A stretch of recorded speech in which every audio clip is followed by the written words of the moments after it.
ونستغفره ونعوذ بالله من شرور أنفسنا ومن سيئات أعمالنا من يهده الله فلا مضل له ومن يضلل فلا هادي له أشهد أن لا إله إلا الله وحده لا شريك له وأشهد أن محمدا عبده ورسوله ولقد قال الله تعالى في القرآن العظيم يا أيها الذين آمنوا اتقوا الله حق تقاته ولا تموتن إلا وأنتم مسلمون وبعد فبشرح لي صدري ويسر لي أمري واحلل عقدة من لساني يفقهوا قولي اللهم انفعنا بما علمتنا وعلمنا ما ينفعنا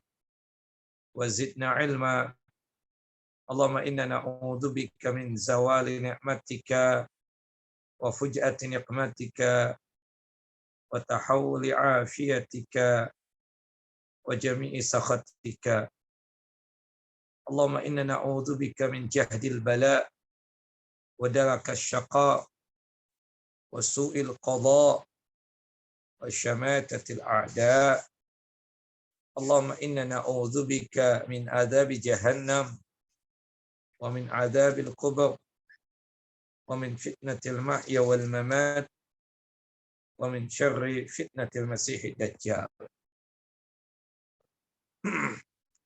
إخواني وأخواتي في الدين أعازني وأعزكم الله.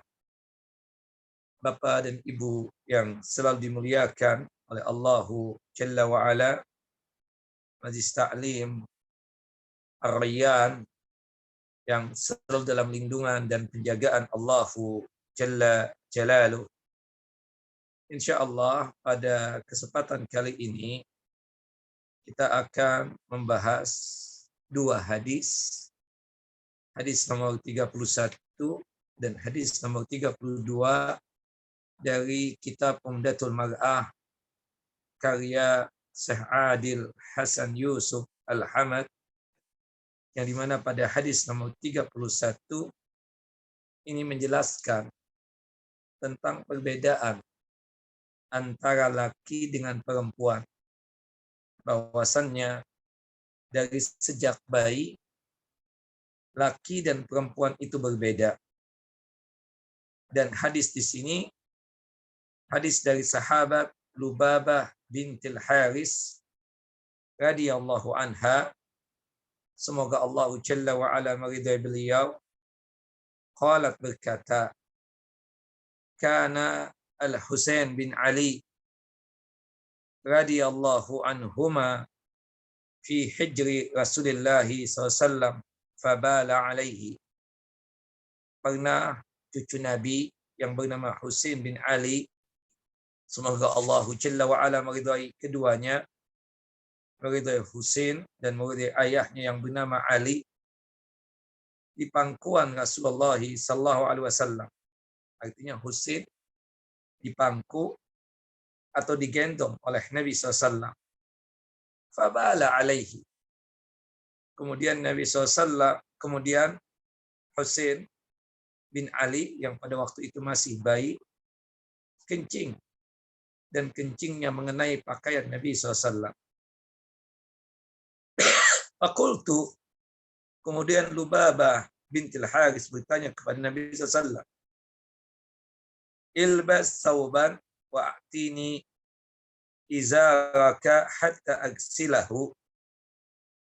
Wahai Rasulullah, pakailah pakaian yang lain dan berikanlah itu sarung yang terkena kencing Husain bin Ali, yaitu ketika masih bayi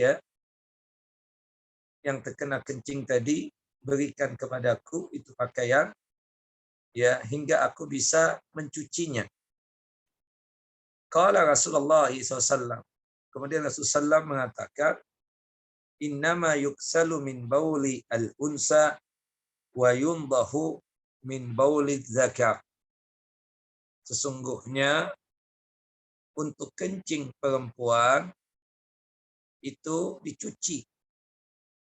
Sedangkan untuk kencing bayi laki-laki cukup dibasahi dengan air saja.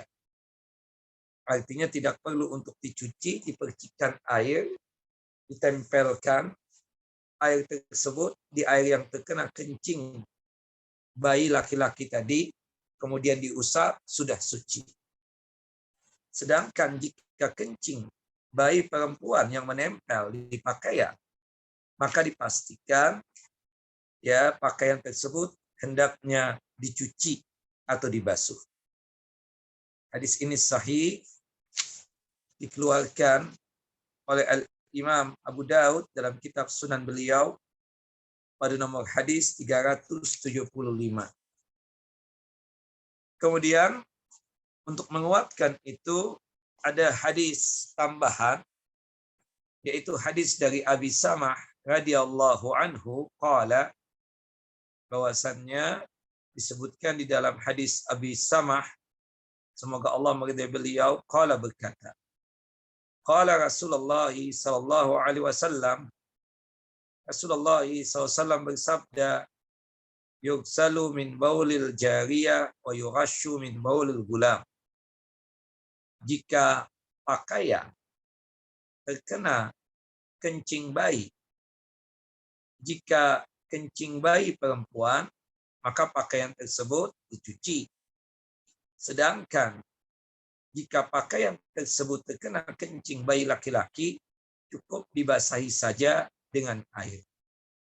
Nah, tadi kita katakan ada dua hadis ya yang menjelaskan tentang masalah itu, dan itu diterangkan lagi dalam hadis yang lain, di antara dalam hadis Ibunda Aisyah radhiyallahu anha dan juga hadis Ummu Qais binti Mihsan al-Asadiyah.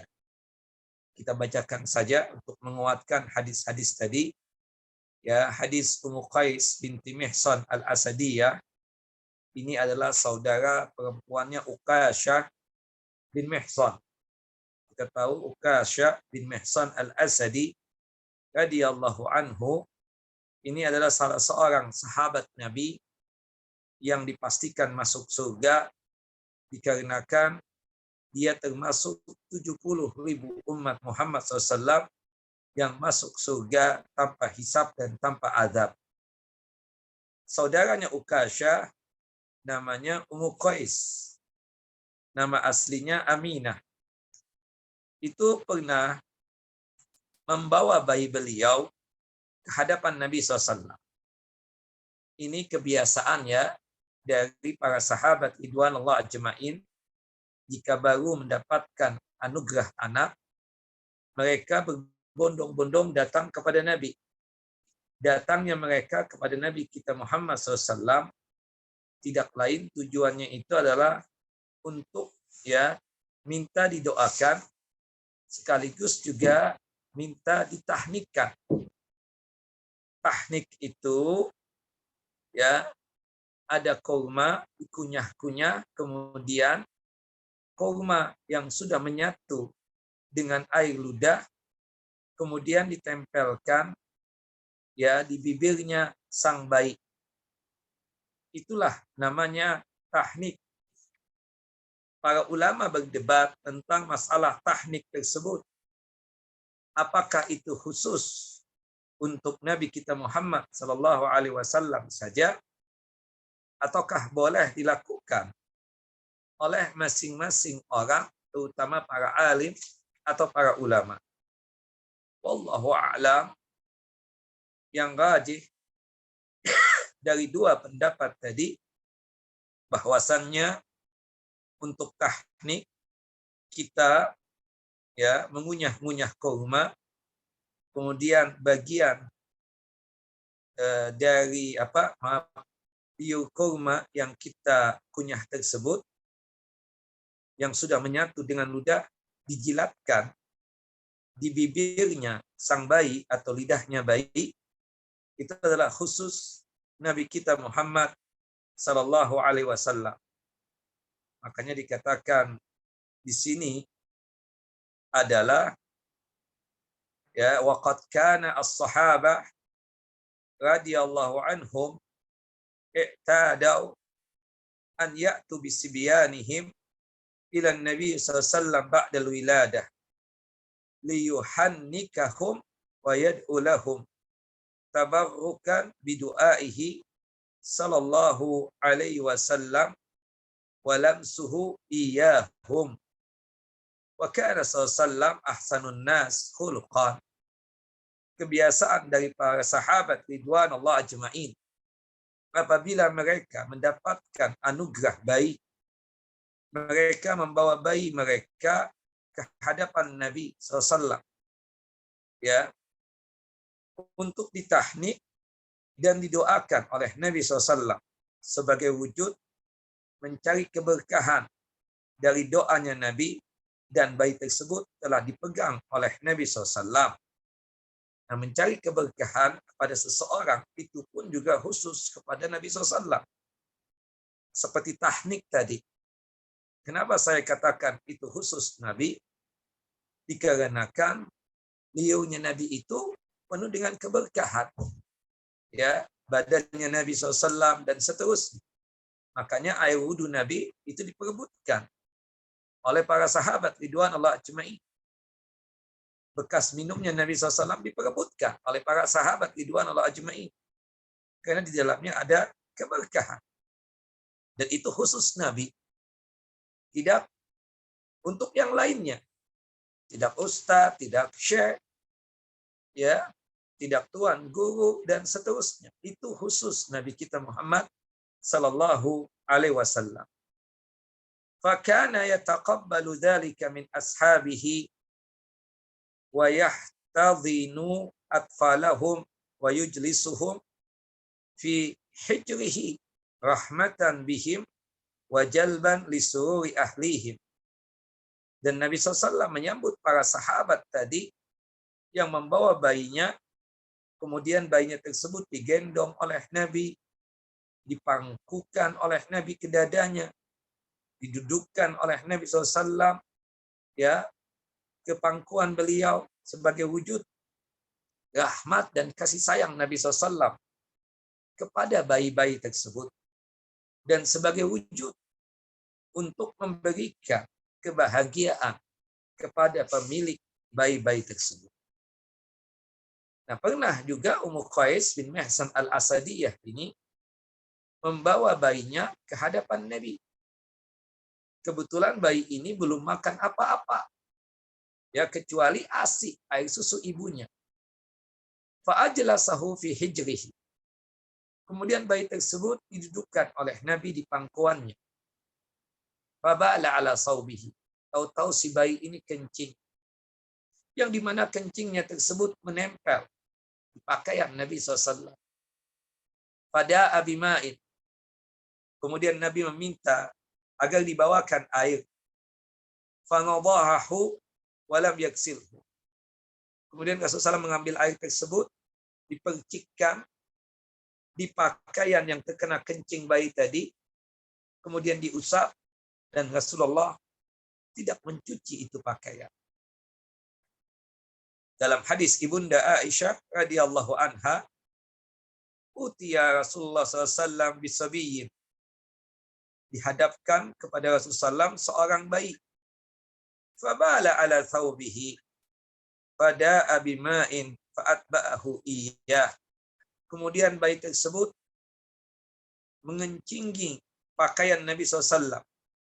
Kemudian Rasulullah minta dibawakan air. Kemudian pakaian yang terkena kencing bayi tadi dikenakan air oleh Nabi SAW. Ya, dicari oleh Nabi pakaian yang terkena kencing bayi tersebut, dipercikkan itu air di pakaian yang terkena kencing tadi, kemudian diusap oleh Nabi, walam yaksilhu, dan tidak dicuci oleh Nabi kita Muhammad sallallahu alaihi wasallam. Nah, dari hadis-hadis ini ilmu yang bisa kita dapatkan adalah sebagai berikut. Yang pertama, adalah husnu khuluqin Nabi SAW. Hatta haitsu lam yadhiq sadruhu bima hasala min hadas sabiyyi min baulihi ala saubihi sallallahu alaihi wasallam. Baiknya akhlak Nabi SAW, mulianya akhlak Nabi SAW, yang dimana Nabi kita Muhammad SAW tidak merasa sesak dada beliau pada saat beliau mendapatkan kencing bayi di pakaian beliau. Walam yu'annib ahlahu walam yasubbahum. Nabi tidaklah mencela orang tua dari si bayi tersebut, tidak juga mencaci makinya, dikarenakan itu bayi kencing, yang dimana kencingnya menempel di pakaian beliau. Waqad kana Rasulullah, dan Rasulullah ya memiliki keistimewaan yang sangat luar biasa, akhlak yang betul-betul mulia. Nabi SAW tidak marah. Nabi kita Muhammad SAW, subhanallah, ya memiliki perangai yang mulia. Kemudian yang kedua, dari hadis ini, Bapak dan Ibu yang dimuliakan oleh Allahu Jalla wa'ala, ilmu yang bisa kita dapatkan adalah bahwasannya kencing bayi itu adalah najis, sepakat. Kencing bayi adalah najis. Di sini menguatkan dari apa yang dilakukan oleh Nabi kita Muhammad SAW, yang dimana Rasulullah membersihkan pakaian beliau yang terkena kencing tadi itu. Cuma bedanya, untuk kencing bayi perempuan, itu pakaian yang terkena kencing bayi perempuan itu dibasuh atau dicuci. Sedangkan untuk kencing laki-laki yang belum makan apa-apa, kecuali ASI, air susu ibunya, cukup dipercikkan dengan air dari pakaian yang terkena kencing bayi laki-laki selama belum memakan makanan selain ASI. Dan itu dikuatkan di dalam hadis yang sahih, hadis dari Ali bin Abi Thalib radhiyallahu an. Semoga Allah Jalla wa ala meridai beliau. Qala, berkata Ali, yugsalu min baulil jariyah wa yundahu min baulil gulam ma lam yat'am. Dicuci dari kencing anak perempuan itu pakaian dan dipercikkan dengan air dari kencing anak laki-laki selama anak laki-laki tersebut belum memakan makanan selain daripada ASI. Artinya, jika sekiranya itu bayi laki-laki sudah memakan makanan selain ASI, maka pakaian yang terkena kencing bayi laki-laki sama hukumnya sebagaimana kencing yang lainnya, yaitu pakaian tersebut harus dicuci. Tapi berhubung si bayi laki-laki ini tidak memakan apa-apa kecuali ASI, air susu ibunya, maka dalam pembasuhannya itu sangat ringan. Cukup air dipercikkan di pakaian yang terkena kencing bayi, kemudian diusap, maka sudah dianggap pakaian tersebut suci. Dan disebutkan sebagai penguat di dalam hadis Ali bin Abi Thalib juga, anna Rasulullah sallallahu alaihi wasallam qala, bahwasanya Rasulullah SAW bersabda, fi baulil gulam ar-radhi. Rasulullah pernah berkomentar tentang kencing bayi laki-laki yang masih menyusu, masih meminum air susu ibunya. Tidak memakan makanan apapun kecuali ASI. Qala Rasulullah bersabda, yundahu baulul gulam wa yuksalu baulul jariyah. Kencing anak laki-laki dipercikkan dengan air. Maksudnya percikan air itu dikenakan di pakaian yang terkena kencing bayi laki-laki, kemudian diusap, udah suci. Sedangkan kencing anak perempuan, pakaiannya harus dicuci. Nah, dan disebutkan juga di dalam hadis Ummu Kurzin. Konteks hadisnya sama, tidak ada bedanya. Dan juga tadi kita katakan di dalam hadis Ibunda Aisyah, kemudian juga hadis Ummu Qais binti Mihsan al-Asadiyah, dan selainnya. Baik. Jadi ada 5 hadis yang menjelaskan tentang masalah ini. Nah, kalau kita melihat ungkapan Nabi kita Muhammad sallallahu alaihi wasallam dalam bahasa Arab, al-gulam atau sobi itu adalah bayi laki-laki yang belum makan makanan apapun kecuali ASI, air susu ibunya.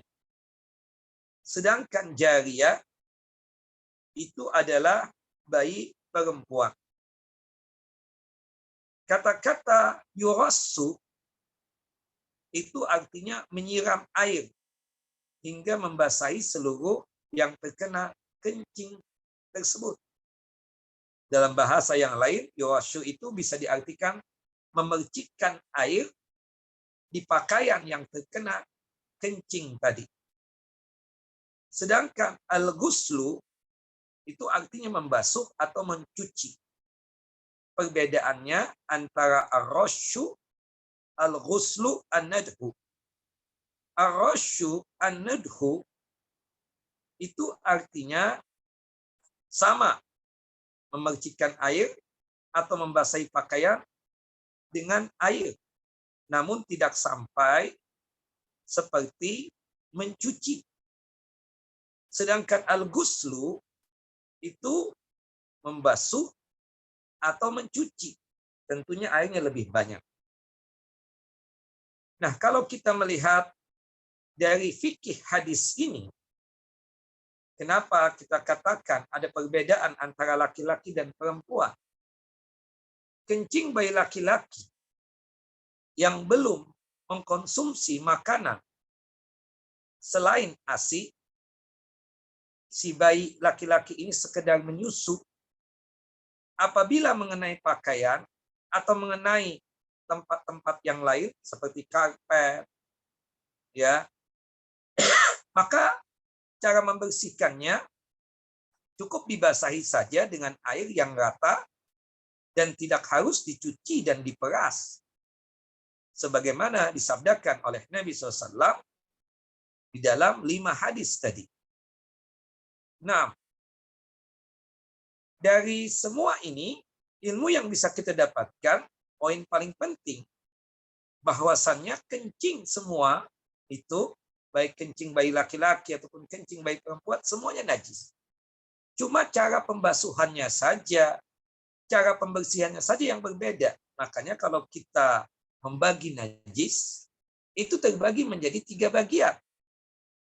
Yang pertama, mukhaffafah, najis yang ringan, itu kencing bayi laki-laki yang belum makan apa-apa kecuali ASI, air susu ibunya. Ya, pembersihannya itu sangat ringan sekali. Cukup dipercikkan air di pakaian atau di tempat yang terkena kencing bayi laki-laki tersebut. Kemudian air tersebut diratakan semuanya atau airnya merata dan tidak harus dicuci dan diperas. Ya, cara pembersihannya cukup dibasahi saja dengan air yang rata dan tidak harus dicuci dan diperas. Makanya dikatakan itu najisnya sifatnya apa? Mukhaffafah, sangat ringan sekali. Ada yang sifatnya najis yang mutawassithah, Itu sebagaimana keumuman dari najis, termasuk kencing bayi perempuan. Pakaian yang terkena ya najis tersebut yang sifatnya sedang tadi itu harus dicuci, harus dikenakan air dan diperas ya, dibasuh. Seperti itu. Sedangkan najis yang ketiga yang mughalladhah, yaitu liur anjing, satu-satunya. Jadi untuk mukhaffafah cuma satu, yaitu kencing bayi laki-laki yang belum makan apa-apa kecuali ASI. Sedangkan mughalladhah yang berat, tata cara pembersihannya itu berat, itu cuma satu juga, yaitu liur anjing. Ketika liur anjing ini terkena bejana, bejana itu kinayah, alat-alat yang digunakan untuk makan, alat-alat yang digunakan untuk minum, alat-alat yang digunakan untuk memasak, terkena liur anjing, maka pembasuhannya, pencuciannya dengan cara 7 kali. 1 kali yang pertamanya dengan pasir atau tanah, sedangkan yang kedua hingga ke-7 dengan menggunakan air. Nah, itu namanya adalah kita katakan najis yang sifatnya mughalladhah. Nah, kembali kepada tadi. Kenapa kencing bayi laki-laki itu dikatakan najis yang mukhaffafah? Karena cara membersihkan kencing bayi laki-laki tadi cukup dibasahi saja dengan air secara merata dan tidak harus dicuci dan diperas. Disebutkan bahwasannya kenapa kok ada perbedaan di sini? Kencing bayi laki-laki cukup dibasahi saja dengan air secara merata. Tidak harus dicuci. Sedangkan kencing bayi perempuan yang menempel di pakaian harus dicuci. Kenapa? Ada beberapa alasan. Yang pertama, dikarenakan ada dalil. Tadi 5 hadis yang menjelaskan tentang masalah itu. Ya. Yang kedua, bayi tersebut adalah bayi laki-laki bukan bayi perempuan. Ya. Kenapa dikatakan bahwasannya kenapa kok untuk kencing bayi perempuan yang terkena pakaian harus dicuci? Sedangkan untuk bayi laki-laki cukup diusap saja, dibasahi saja dengan air secara merata. Selesai. Ternyata kalau kencing bayi laki-laki itu kondisinya panas. Karena panas tadi itu sehingga baunya mudah hilang. Sedangkan untuk bayi perempuan kita katakan itu kondisinya lembab. Dan untuk baunya sangat strong sekali. Makanya Nabi SAW memerintahkan tadi untuk kencing bayi laki-laki harus dibasuh, harus dicuci, harus ya kita katakan diucap-ucap seperti kita mencuci tersebut. Nah, harus diperas ya seperti kita mencuci tadi itu. Sedangkan untuk bayi perempuan, laki-laki cukup percikan air, dibasuh, ditempelkan air secara merata, diusap, selesai. Al-Imam Ibnu Qayyim rahimahullah rahmatan wasi'ah mengatakan perbedaan antara kencing bayi laki-laki dan bayi perempuan termasuk kemuliaan syariat dan kesempurnaan hikmah dan maslahatnya. Perbedaan antara bayi laki-laki dan perempuan itu kalau kita lihat dari 3 sisi. Yang pertama, bayi laki-laki dan wanita yang menggendong bayi laki-laki. Ya, itu kalau kita melihat ya, kenapa Rasulullah mengatakan seperti itu? Dikatakan oleh Al-Imam Ibnu Qayyim rahimahullah rahmatan wasi'ah. Yang pertama, untuk bayi laki-laki baik laki ataupun wanita banyak menggendong bayi laki-laki sehingga kencingnya banyak mengenai orang sehingga mencucinya cukup menyusahkan. Makanya Rasulullah mengatakan yang demikian. Yang kedua, kencing bayi laki-laki tidak turun di satu tempat. Jatuhnya itu tidak satu tempat, tapi memencang. Sedangkan untuk bayi perempuan, turunnya, jatuhnya itu cuma satu tempat. Nah, di sini disebutkan, ya, kalau kencing bayi laki-laki karena jatuhnya itu memencar, sehingga susah mencuci, ya, yang terkena kencing bayi laki-laki tadi. Berbeda dengan bayi perempuan. Jatuhnya cuma satu tempat. Maka untuk mencucinya sangat mudah. Itu yang kedua. Perbedaan yang ketiga, kencing bayi perempuan lebih berat, ya, baunya, dan lebih strong baunya, lebih menyengat baunya ketimbang kencing bayi laki-laki. Nah, makanya disebutkan kenapa sebab seperti itu, karena kalau kencing bayi laki-laki itu kondisinya panas sehingga untuk baunya mudah hilang. Sedangkan untuk kencing bayi perempuan, kondisinya itu lembab. Kita tahu panas meringankan bau kencing dan menghilangkan bau kencing tersebut daripada kondisi kencing yang lembab. Nah ini yang disebutkan oleh Al-Imam Ibnu Qayyim rahimahullah rahmatan wasi'ah. Jadi kenapa Nabi SAW mengatakan hal itu, kata Nabi, ya, ini untuk kencing bayi laki-laki yang belum makan apa-apa, itu cuma sekedar percikan air, diratakan air tersebut di pakaian yang terkena kencing bayi laki-laki, kemudian diusap, sudah suci. Sedangkan bayi perempuan atau kencing bayi perempuan yang menempel di pakaian harus dicuci. Itu dikatakan ada 3 alasan tadi, ya, disebutkan oleh Al-Imam Ibnu Qayyim. Yang pertama alasannya memang ini bisa terbantahkan oleh, ya, kita. Mereka mengatakan kalau bayi laki-laki itu sering digendong oleh laki-laki ataupun oleh perempuan. Sedangkan bayi perempuan itu jarang, terutama oleh pihak bapak-bapak. Ya, itu kata Imam Ibnu Qayyim rahimahullah. Yang kedua, bahwasannya untuk kencing laki-laki jatuhnya itu memencak, sehingga agak susah dan sulit kalau diperintahkan kita membasuh kencing bayi tersebut dengan cara dicuci. Ya, maka diberikan rukhsah cuma sekedar diusap-usap saja. Dipercikan air di kencing yang menempel kencing bayi laki-laki. Sedangkan kencing bayi perempuan tersebut jatuhnya di satu tempat sehingga mudah untuk membasuhnya.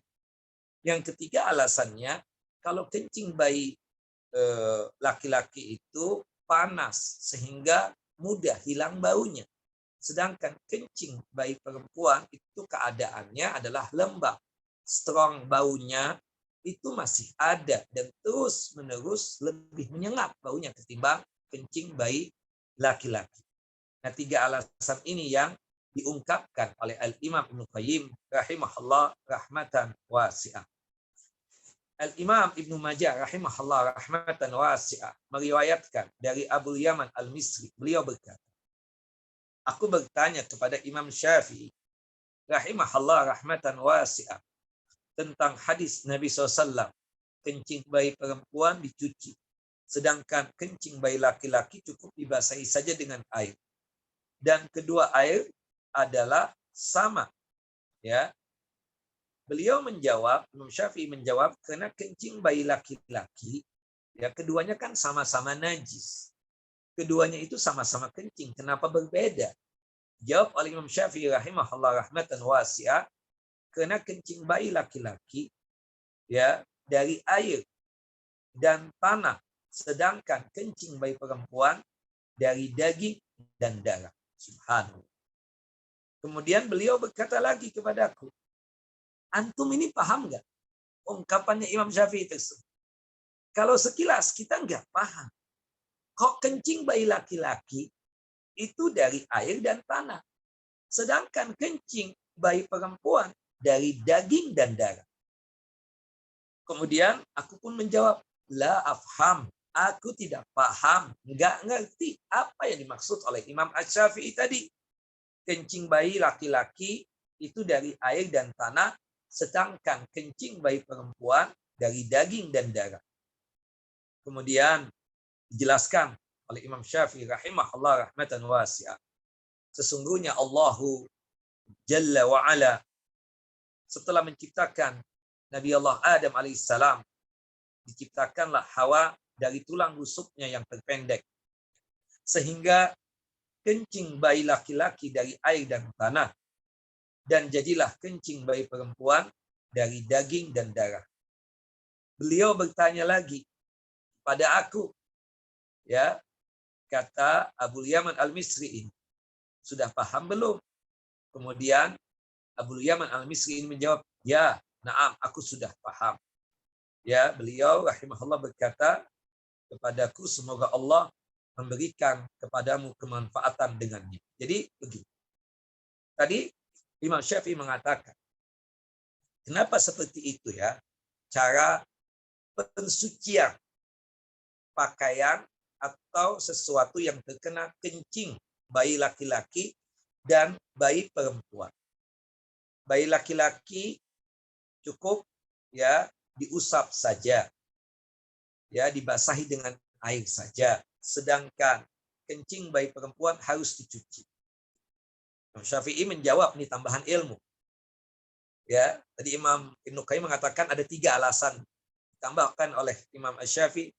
Satu lagi, kencing bayi laki-laki itu dari air dan tanah. Sedangkan kencing bayi perempuan itu dari daging dan darah. Sekilas kita nggak bisa memahami ini. Kemudian Imam Syafi'i berulang kali ya 2 pertanyaan. Ya Abu Yaman Al-Misri, paham tidak omongan ini? Tidak paham. Kita tahu Nabi Adam diciptakan dari apa? Dari tanah. Subhanallah. Sedangkan Hawa diciptakan dari tulang rusuknya Nabi Adam yang terpendek. Nabi Adam dari tanah. Ya, di situ bercampur dengan air tanah tersebut. Makanya dikatakan kencing laki-laki itu dari air dan tanah. Sedangkan kencing perempuan tersebut dari daging dan darah. Allahu a'lam. Al-Imam Ibnu Mulakin rahimahullah rahmatan wasi'ah mengatakan, ucapan Imam Syafi'i tadi itu sangat indah dan sangat luar biasa bagusnya. Tidak ada seseorang pun yang menyamainya. Subhanallah, tapi perlu dikatakan ya bahwasannya ini ungkapan sekedar alasan ya. Tapi yang jelas puncaknya itu dikenakan ada dalil. Nah, Bapak dan Ibu yang dimuliakan oleh Allahu Jalla wa Ala, jadi kalau kita melihat dari permasalahan di sini, ya sebab dari diperbolehkannya membasahi kencing bayi laki-laki tadi, para ulama berselisih tentang hikmahnya. Ya, tadi kita sudah sebutkan sebagian daripada hikmahnya. Kencing bayi laki-laki bertebaran di beberapa tempat dari pakaian, berbeda dengan bayi perempuan yang kencingnya jatuhnya cuma satu tempat. Sudah kita bahas tadi. Kemudian sehingga diringankan pada kencing bayi laki-laki karena kesulitan yang terjadi dalam mengikuti tempat-tempat pakaian yang terkena kencing tadi. Kemudian kesulitan menuntut adanya kemudahan, ya. Al-masaqah tajlubu at-taisir. Itu kaidah. Sebagaimana diringankannya juga pada bekas makanan dan minumannya, ya, kucing karena suka menghindarinya. Ya, kayak misalnya para ulama itu kan berdebat ya tentang masalah kencing kucing itu. Apakah najis ataukah tidak? Kaidah yang umum kan yang sudah kita pelajari berkaitan dengan masalah kotoran binatang yang haram dimakan dagingnya itu najis, termasuk kucing. Nah, untuk kotoran kucingnya, ya, pupnya itu sepakat ulama itu najis. Tapi kencingnya bagaimana? Nah, itu ada perdebatan. Meskipun yang rajih ya, yang rajih kita katakan bahwasannya kencingnya kucing itu adalah apa? Najis. Seperti itu. Sedangkan liurnya kucing itu suci. Jadi kalau kucing misalnya menjilati kuah-kuah yang ada di meja makan kita, ya, itu bolehkah kita makan? Halalkah? Halal. Karena liurnya kucing itu adalah suci. Wallahu a'lam. Nah, ini sekedar tambahan saja. Bahwasannya tadi kita katakan, kenapa seperti itu berkaitan dengan pensucian atau pembasuhan kencing bayi laki-laki dan bayi perempuan. Kok ada bedanya? Karena kencing bayi laki-laki itu jatuhnya tidak satu tempat. Makanya kondisi kencingnya bertebaran di beberapa tempat. Dan itu mengakibatkan kesusahan dan kesulitan jika kita harus mencucinya. Makanya diberikan rukhsah keringanan oleh Nabi, cukup percikan air di tempat-tempat yang sekiranya terkena kencing bayi tadi itu. Kemudian diusap, sudah suci. Tapi kalau kencing perempuan, jatuhnya itu di satu tempat. Maka sangat mudah untuk membasuhnya.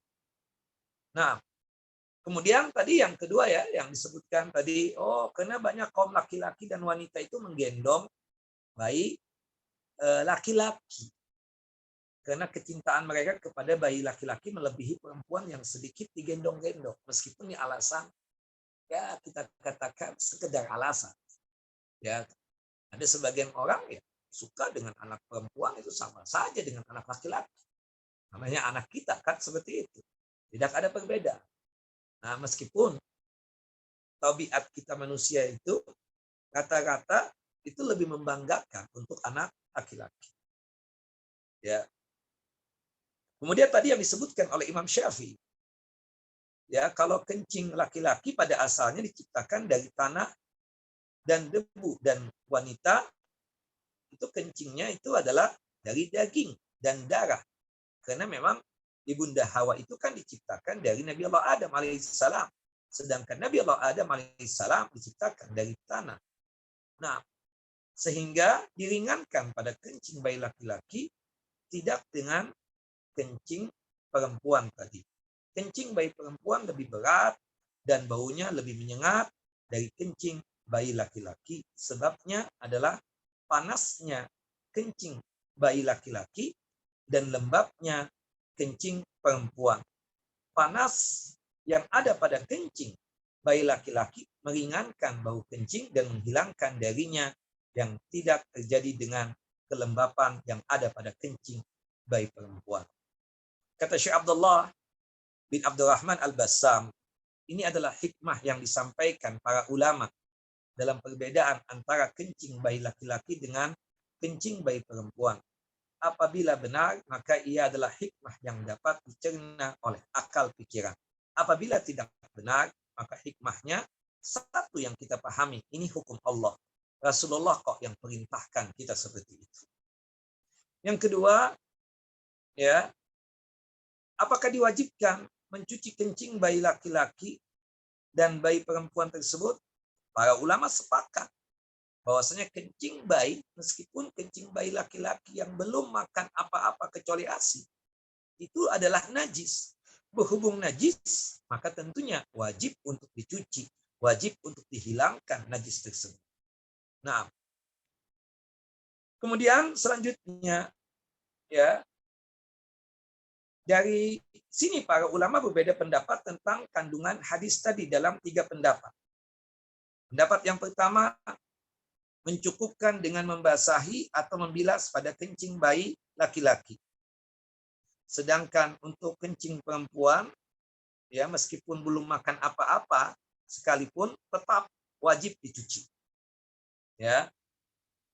Kemudian disebutkan tadi dengan hujjah dan dalilnya, ya, tentunya. Ada yang mengatakan juga diwajibkan mencuci dari kencing bayi laki-laki dan perempuan baik yang sudah makan makanan ataupun belum, sehingga hukumnya sama dengan hukum kencing manusia pada umumnya. Nah, hujjah pendapat ini keumuman dalil yang menunjukkan pensucian kencing dan istinja darinya. Mereka menyatakan tidak ada perbedaan antara kencing bayi laki-laki dan kencing wanita dalam kenajisan. Semuanya najis hingga wajib dicuci. Dan ini tentu kita katakan pendapat yang benar. Cuma caranya saja yang berbeda. Untuk masalah kencing bayi, sepakat ulama bahwasannya itu najis. Mau kencing bayi perempuan ataupun kencing bayi laki-laki, meskipun dia belum makan apa-apa. Untuk masalah najisnya sangat jelas sekali. Wallahu a'lam bishawab. Nah, dari hadis ini juga kita katakan ilmu yang bisa kita dapatkan adalah yustafadu min qauli fada'a bima'in. Rasulullah tadi meminta agar segera dibawakan air. Di sini mengandung arti hendaknya kita bersegera untuk membersihkan tempat yang menempel ada najis. Jangan ditunda-tunda. Ya. Kenapa? Karena wali alla yunsa. Kalau kita menunda-nunda untuk membersihkan najis yang menempel di suatu tempat, seperti di pakaian tadi, menempel kencing, khawatirnya lupa. Betapa banyaknya sebagian orang menganggap remeh. Gampang nanti saya ganti juga. Gampang, nanti juga dicuci dan seterusnya. Tahu-tahu dilupakan oleh Allah Jalla wa'ala. Subhanallah, setelah selesai sholat baru dia ingat bahwasanya pakaian tadi yang dia pakai untuk sholat ya terkena kencing bayi misalnya. Nah, maka oleh sebab itu kalau kita mendapatkan di pakaian kita atau di tempat yang lain seperti karpet atau tikar, di situ ada najis, segera dibersihkan, jangan ditunda-tunda lagi. Yang keempat, dari hadis ini menunjukkan bahwasannya ada perbedaan antara laki-laki dengan perempuan. Dari sejak bayinya saja sudah ada perbedaan, yaitu berkaitan dengan masalah kencing bayi. Ya, perbedaannya itu tadi kita sudah jelaskan ya. Pertama, kalau kencing bayi perempuan itu jatuhnya satu tempat, sedangkan kencing bayi laki-laki itu jatuhnya tidak satu tempat hingga menyebar. Kalau kencing bayi perempuan itu dari daging dan darah, sedangkan kencing bayi laki-laki itu dari tanah dan air. Ya, asal mulanya yaitu Nabi Allah Adam alaihissalam. Kemudian yang ketiga, bahwasannya kencing bayi perempuan itu, maaf ya, itu kondisinya lembab hingga baunya kencing bayi perempuan tersebut sangat strong sekali, sangat menyengat sekali. Sedangkan kondisi kencing bayi laki-laki itu panas, sehingga dengan kondisi panas yang ada pada kencing bayi laki-laki tadi memudahkan hilangnya bau yang ada pada kencing bayi laki-laki tersebut. Wallahu a'lam bishawab. Baik, ini ilmu yang bisa kita dapatkan dari hadis ini. Baik, satu hadis lagi yang akan kita bacakan. Ini berkaitan dengan perbedaan antara laki dengan perempuan juga, yaitu berkaitan dengan masalah melaksanakan ibadah sholat. Hadis dari Abdullah bin Umar bin Khattab radhiyallahu anhuma, semoga Allah Jalla wa ala meridai beliau, anin Nabi sallallahu alaihi wasallam qala, dari Nabi SAW beliau bersabda, qala salatul mar'a fi baitiha afdalu min salatiha fi hujratiha wa salatuha fi makhda'iha afdal min salatiha fi baitiha. Salatnya perempuan itu di kamar rumahnya itu lebih utama ketimbang dia sholat di ruangan tamu yang ada di rumah. Jadi di rumah itu kan ada ruangan, ada kamar, ada ruang tamu, atau ruang kumpul keluarga. Seorang perempuan sholat di kamarnya itu lebih istimewa, lebih utama, lebih besar pahalanya ketimbang dia sholat di ruang yang terbuka seperti ruang tamu atau ruang kumpul keluarga. Wa salatuha fi makhda'iha afdal min salatiha fi baitiha. Dan salatnya perempuan di tempat tempat yang tersembunyi dari bagian rumahnya itu lebih utama ketimbang dia sholat di keumuman daripada rumahnya. Dan kalau kita kuatkan di dalam hadis Ummu Humaid As-Sa'adiyah, Ummu Humaid As-Sa'adiyah pernah datang kepada Nabi kita Muhammad SAW. Ya Rasulullah, ya Nabi Allah, inni uhibbus salah ma'aka. Wahai Rasulullah, aku sangat senang, sangat suka sekali salat bersama antum, menjadi makmumnya antum ya Rasulullah. Faqala Rasulullah kemudian menjawab, laqad alimtu annaki tuhibbus salah ma'aya.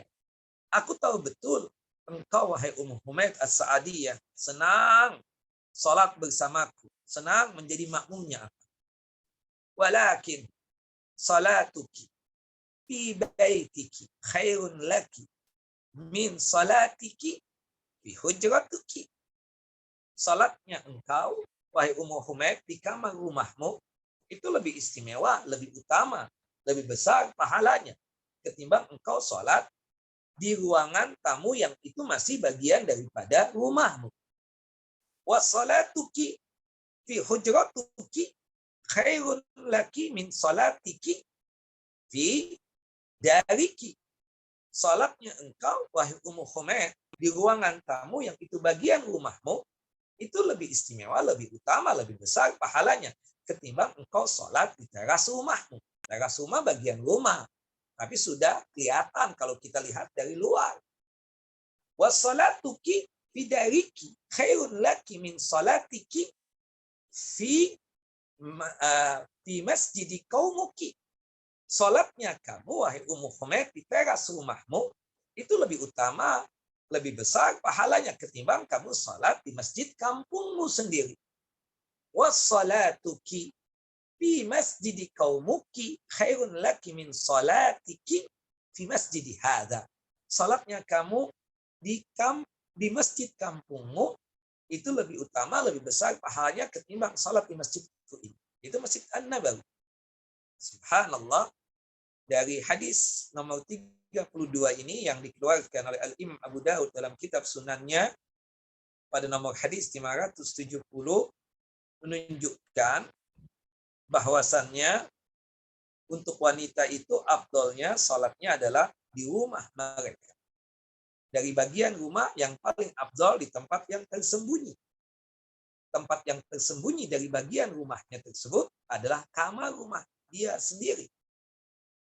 Nah, dari hadis ini berbedakan dengan laki-laki. Beda kalau laki-laki. Kalau laki-laki untuk salat yang 5 waktu, zuhur, asar, maghrib, isya, dan subuh, itu utamanya, bahkan wajibnya, itu salat di masjid. Ya, salat di masjid. Sebagaimana yang Allah Jalla wa'ala firmankan dalam surah At-Taubah, surah yang ke-9 ayat 18, ya, innama ya'muru masajidallah man amana billahi wal yaumil akhir. Sesungguhnya ciri khas orang-orang yang beriman kepada Allah dan hari kiamat adalah orang-orang yang sanggup untuk memakmurkan masjid. Salat 5 waktu berjamaah di masjid untuk laki-laki hukumnya wajib. Hukumnya apa? Wajib. Subhanallah, ada seorang sahabat namanya Abdullah ibnu Umi Maktum. Seorang yang a'ma. Seorang yang buta. Pernah datang kepada Nabi SAW.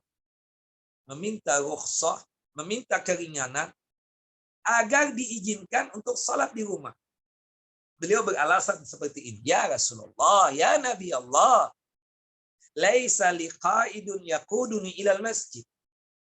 Wahai Rasulullah, tidak ada seseorang yang menuntun aku untuk datang ke masjid, kata Abdullah bin Ummu Maktum. Dari rumah menuju masjid, jalanan yang aku lewati penuh dengan rintangan, penuh dengan gangguan. Ada duri-duri tajam, ada kerikil-kerikil yang tajam. Izinkanlah aku untuk salat di rumahku saja. Farakhasalahu. Tadinya Nabi kita Muhammad SAW memberikan rukhsah, keringanan kepada sahabat yang mulia, yang buta ini, yang bernama Abdullah ibnu Ummi Maktum, untuk sholat di rumah. Karena alasan yang disampaikan tadi kepada Nabi SAW. Falamma walla, ketika berpaling dari Nabi untuk meninggalkan Nabi SAW, pada dipanggil lagi Abdullah ibnu Maktum. Ya Abdullah, ta'al. Naam ya Rasulullah, ada apa? Aku ada pertanyaan buat antum. Atasma'un nida? Apakah engkau mendengar suara azan? Naam ya Rasulullah, sami'tu. Aku telah mendengar azan tersebut. Paham tidak tentang waktu salat? Paham banget. Maka Rasulullah, fa'ajib. Kalau begitu, datangi masjid, kerjakan salat 5 waktu berjamaah di masjid. Ya Allah, bapak-bapak, ini yang bertanya seorang yang buta. Yang buta saja diwajibkan oleh Nabi untuk salat berjamaah di masjid. Apalagi kita yang melihat, bisa melek ini. Langkahkanlah kaki kita ini ke masjid. Wahai bapak-bapak, fadilahnya luar biasa. Karena masjid itu dibangun. Yang punya tugas untuk memakmurkan kita yang laki-laki, bapak-bapak. Kita ini ada perbedaan dengan wanita. Kalau wanita itu sholatnya di rumah tadi, sebagaimana disebutkan di dalam banyak hadis. Di antaranya hadis nomor 32 yang kita bacakan tadi. Perempuan afdolnya sholat di rumah. Nah, yang punya tugas memakmurkan masjid adalah kita laki-laki. Dan fadilahnya luar biasa, Bapak. Datang ke masjid, 1 langkah kaki, itu 3 keutamaan yang kita dapatkan. 1 langkah kaki, 1 pahala kita dapatkan. Langkah kaki yang sama, 1 derajat martabat diangkat oleh Allah Jalla wa'ala. 1 langkah kaki yang sama, 1 dosa terhapuskan. Berapa langkah kaki yang kita langkahkan pada saat menuju masjid? Banyak. Allahu Akbar. Lebih daripada itu, para malaikat mendoakan kita. Terus malaikat itu mendoakan kita. Selama kita masih berada di masjid. Kita keluar dari masjid, baru terhenti doanya malaikat untuk kita tersebut. Subhanallah. Lebih daripada itu, kalau kita mengerjakan sholat berjamaah di masjid, Bapak, pahalanya seperti melaksanakan ibadah haji dan ibadah umrah. Ya salam. Ya. Jadi 5 kali sehari kan datang ke masjid, subuh, zuhur, asar, maghrib, isya. Itu fadilahnya, keutamaannya sama seperti melaksanakan ibadah haji dan umrah berdasarkan hadis yang sahih. Ya salam. Nah, paling tidak Bapak-bapak ya, paling tidak Bapak-bapak. Ini kan bicara nih buku tentang perempuan. Tapi di sini perempuan ya, dalam kitab perempuan ini menyindir kita yang laki-laki. Paling tidak kita ini ya, dengan datang ke masjid, sholat berjamaah di masjid, itu kita bisa menunjukkan identitas diri kita. Kita laki-laki, bukan perempuan. Sholatnya di masjid, bukan di rumah, bapak-bapak. Kenapa sholat di masjid? Kita laki-laki. Jenis kelamin kita laki-laki, bukan perempuan. Tunjukkan identitas kita. Sholat di masjid. Makmurkan masjid. Masjid itu dibangun untuk dimakmurkan. Yang punya tugas untuk memakmurkan adalah kita yang laki-laki. Sedangkan wanita berbeda dengan kita. Berbeda dengan kita. Wanita itu ya, itu tugasnya mengurusi rumah tangga. Sampai masalah ibadahnya, termasuk yang paling besarnya ibadah adalah ibadah sholat di rumah. Di rumah. Di dalam rumah pun yang paling istimewa buat wanita. Di dalam kamarnya sendiri. Tempat yang betul-betul tersembunyi. Subhanallah. Jadi kita bapak-bapak berbeda dengan perempuan. Lah perempuan boleh Ustaz datang ke masjid? Boleh. Subhanallah. Dalam hadis Abdullah ibnu Umar juga. Abdullah ibnu Umar punya anak. Namanya Bilal. Bilal bin Abdullah bin Umar bin Khattab. Abdullah ibnu Umar menyampaikan satu hadis Nabi SAW. Apabila seorang perempuan tersebut ingin datang ke masjid, hendaknya dia tersebut meminta izin kepada suaminya, ya, atau kepada ayah. ya, untuk datang ke masjid. Dalam riwayat yang lain disebutkan, la tamna'u ima Allah masajid Allah. Janganlah kalian larang hamba-hamba Allah yang perempuan untuk datang ke masjid. Bilal bin Abdullah, subhanallah, dia tersebut mengatakan la amna hunna, sungguh ya, la amna hunna, sungguh aku akan melarang ya perempuan-perempuanku, istri-istriku untuk datang ke masjid, anak-anak perempuanku untuk datang ke masjid. Subhanallah. Ya, ungkapan wallahi lanamna'uhunna, demi Allah sungguh kami akan melarang perempuan-perempuan kami, istri-istri kami, anak-anak perempuan kami untuk datang ke masjid. Fa'aqbala alaihi Abdullah. Kemudian Abdullah, ayah daripada Bilal ini, perawi hadis ini, yaitu sahabat yang mulia, anak daripada Umar bin Khattab, melihat kepada anaknya tadi yang bernama Bilal. Fasabbahu sabban sayyi. Caci maki oleh Abdullah anaknya tersebut. Dihinakan betul. Subhanallah. Ma sami'tuhu sabbahu mislahu qat. Kata Bilal nih, aku enggak pernah lihat abah seperti itu kelakuan, berbuat yang demikian, mencaci maki anaknya sendiri. Enggak pernah, abah orang baik. Tapi hari itu marah betul kepadaku, kata Bilal. Karena ungkapan aku yang mengatakan demi Allah aku akan mencegah dan melarang istriku dan anak perempuanku untuk datang ke masjid. Kata Abdullah kepada anak yang bernama Bilal, ukhbiruka an Rasulullah, aku menginfokan satu hadis dari Nabi SAW, idza ista'adanat ahadakum imra'atu ilal masjid fala yamna'ha, apabila istri kalian minta izin kepada salah seorang dari kalian ingin untuk datang ke masjid, jangan cegah dia, jangan larang dia. Tahu-tahu engkau wahai anakku mengatakan, wallahi lanamna'uhunna, demi Allah sungguh kami akan melarang mereka. Ya, nah dari hadis ini menunjukkan bahwasannya ya, kalau istri kita atau anak perempuan kita minta izin untuk datang ke masjid, kita sebagai ayahnya atau sebagai suami, izinkan.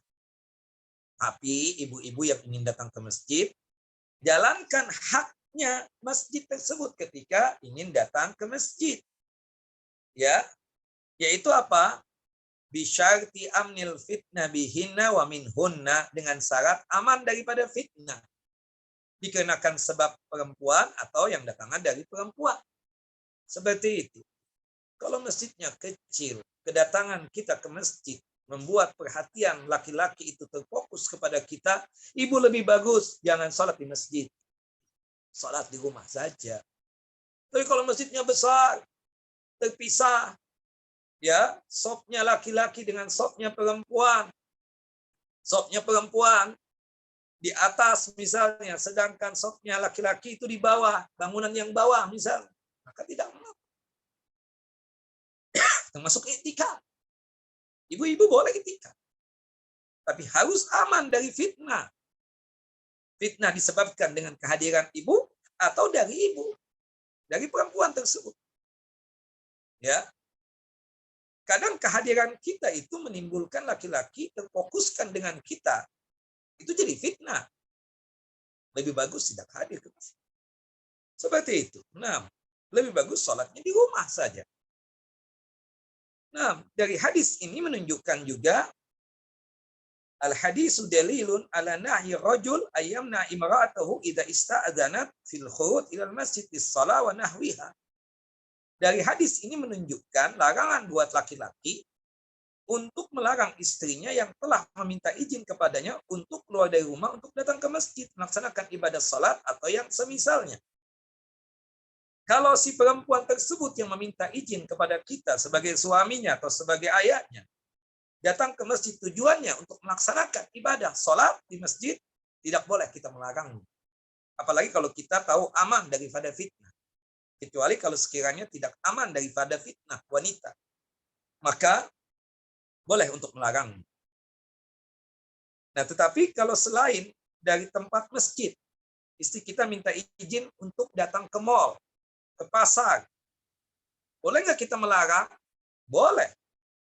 Ya, jawazu man'ihi iyaha minal khuruj li ghairil masjid. Ya, kita bilang ngapain lagi ke mall? Sudah beli pakaian kan kemarin, ya, boleh kita larang. Tapi untuk masjid nggak boleh kita melarangnya. Seperti itu. Wallahu a'lam bishawab. Nah, ya, dari sini kita bisa pahami tentang masalah yang demikian. Wallahu a'lam bishawab. Baik. Bapak dan Ibu yang dimuliakan oleh Allah Jalla wa Ala, ilmu yang bisa kita dapatkan juga dari hadis ini, jawazu huduril mar'a lis-shalah fil masjid ma'al jamaah. Dibolehkan wanita untuk hadir salat berjamaah di masjid. Ya. Tapi dengan syarat aman daripada fitnah disebabkan oleh wanita atau dari wanita tersebut. Kemudian tetap yang afdal, yang utama untuk wanita salatnya adalah di rumah berdasarkan dari hadis Abdullah ibnu Umar dan hadis dari sahabiyah yang bernama Ummu Humaid As-Sa'adiyah radhiyallahu anha. Dari hadis ini juga ilmu yang bisa kita kita katakan, kita ambil subutu wilayat rajul ala mar'ah wa riayatihi laha. Ditetapkannya kepemimpinan untuk laki-laki untuk memimpin wanita, bukan sebaliknya ibu-ibu, bukan wanita yang memimpin di rumah tangga tersebut, tapi laki-laki. Karena buktinya tadi seorang perempuan minta izin kepada siapa? Suaminya. Berarti menunjukkan suami adalah pemimpin. Atau seorang anak perempuan minta izin kepada ayah, menunjukkan bahwasanya laki-laki lah yang menjadi pemimpin di rumah tangga tersebut. Nah, wallahu a'lam bissawab, ya, dari hadis ini juga ilmu yang bisa kita dapatkan, anna ajra salatil mar'ah yatafawatu bihasbil makan alladhi tusalli fihi. Bahwasanya pahala salatnya wanita itu berbeda-beda sesuai dengan tempat di mana dia salat. Kalau dia salat di masjid, maka pahalanya sama seperti laki-laki. Tapi ketika dia salat di rumah, maka dia mendapatkan pahala yang lebih besar. Di rumah pun berbeda-beda. Di kamarnya dia salat itu lebih besar pahalanya ketimbang di ruangan yang terbuka, entah ruang tamu atau ruang keluarga. Kalau dia salat di ruang keluarga atau di ruang tamu dari rumahnya, itu lebih besar pahalanya ketimbang dia salat di teras rumahnya. Seperti itu. Kalau dia salat di teras rumahnya, itu lebih besar pahalanya ketimbang dia salat di masjid kampung. Nah, bagaimana Ustaz? Pertanyaan. Kalau saya umroh, datang ke Masjidil Haram, datang ke Mekah dan ke Masjidil Haram tentunya. Nanti ke Madinah, ziarah ke Madinah, datang ke Masjid Nabawi. Yang mana yang afdal? Salat di kamar hotel atau salat di Masjid Haram ke Masjid Nabawi? Nah, ini bedakan. Status kita musafir. Hotel itu bukan tempat tinggal kita. Itu tempat persinggahan. Jadi ketika ibu datang ke Mekah, yang afdal, yang utama, ya, ketika di Mekah, salatnya di Masjid Haram. Kalau datang ke Madinah, salatnya tersebut adalah di Masjid Nabawi. Karena hotel bukanlah tempat tinggal dia. Beda kalau ibu bermukimnya atau bermukimahnya di Mekah. Ketika ibu berdomisili di Mekah, maka yang afdal salat di rumah ibu. Jika ibu memang berdomisili di kota suci Mekah. Lebih afdal, ya, perempuan-perempuan yang berdomisili di kota suci Mekah itu sholat di rumahnya ketimbang di Masjidil Haram. Bagi perempuan-perempuan yang berdomisili atau bermukimah di kota suci Madinah, itu lebih afdal, lebih utama untuk sholat di rumah mereka sendiri ketimbang di Masjid Nabawi. Tapi bagi kita yang cuma sekedar ziarah ke Madinah, yang mana yang afdal Ustaz? Di hotel, kamar hotel, atau kamar Masjid Nabawi? Masjid Nabawi lah. Karena hotel itu tempat persinggahan, bukan sebagai tempat tinggal kita. Wallahu a'lam bishawab. Nah, kemudian ilmu yang bisa kita dapatkan juga, anna salatal mar'ah min akhassil al-makin laha dakhilun baitiha laha dakhilu baitiha afdal min salatiha fi ghairihi lima fihi min as-satri laha. Bahwasanya salatnya wanita di tempat yang khusus yang ada di rumahnya atau yang ada di dalam rumah itu lebih istimewa, lebih utama ketimbang dia salat di tempat yang lain, karena itu lebih tertutup buat dia. Wallahu a'lam. Kemudian dari hadis ini juga ilmu yang bisa kita dapatkan, anna syari'ata turabbil mar'ata ala tasatturi 'anil rijal qadrul imkani walau kana dzalika fi ada'i ibadatin min ibadat. Bahwasanya syariat mendidik wanita agar selalu menutupi diri mereka dari laki-laki semampu mungkin, walaupun cuma sekedar mengadakan atau melakukan ibadah dari ibadah-ibadah yang ada seperti ibadah sholat. Ya, yang selanjutnya, yang terakhir, ilmu yang bisa kita dapatkan, anna satra maqsudu matlub fi qadayal mar'ah. Bahwasanya menutup diri itu maksud tujuan utama dari hal-hal yang berkaitan dengan hukum-hukum seputar wanita, terutama berkaitan tentang masalah ibadah salat tadi. Wallahu a'lam bissawab. Baik, cukup 2 hadis ini yang kita sampaikan, kita kembangkan dengan pertanyaan-pertanyaan yang insya Allah ya akan disampaikan oleh Kak Fimia. Silakan Kak. Barakallahu fikum Ustadz, wa jazakallahu khairan untuk pencerahannya. Kami diingatkan lagi untuk perbedaan antara wanita dan pria ini memang dari bayi ya, kita sudah diatur sama Allah berbeda untuk dalam hal yang kecil pun, dari hal masalah maaf buang air kecil tadi itu juga berbeda gitu ya Ustadz ya. Sampai kita dewasa pun dalam hal ibadah pun berbeda ya gitu Ustadz ya. Dalam ibadah sholat tadi Ustadz sampaikan kan bahwa pria itu memang wajib sholatnya ke masjid gitu, tapi kalau seorang wanita afdol dan lebih baiknya dia di rumahnya untuk sholat gitu ya Ustaz. Tapi tidak melarang wanita untuk boleh pergi ke masjid gitu ya Ustaz ya. Baik. Ya. Nah, ini sedikit pertanyaan sambil sudah ada pertanyaan sebenarnya.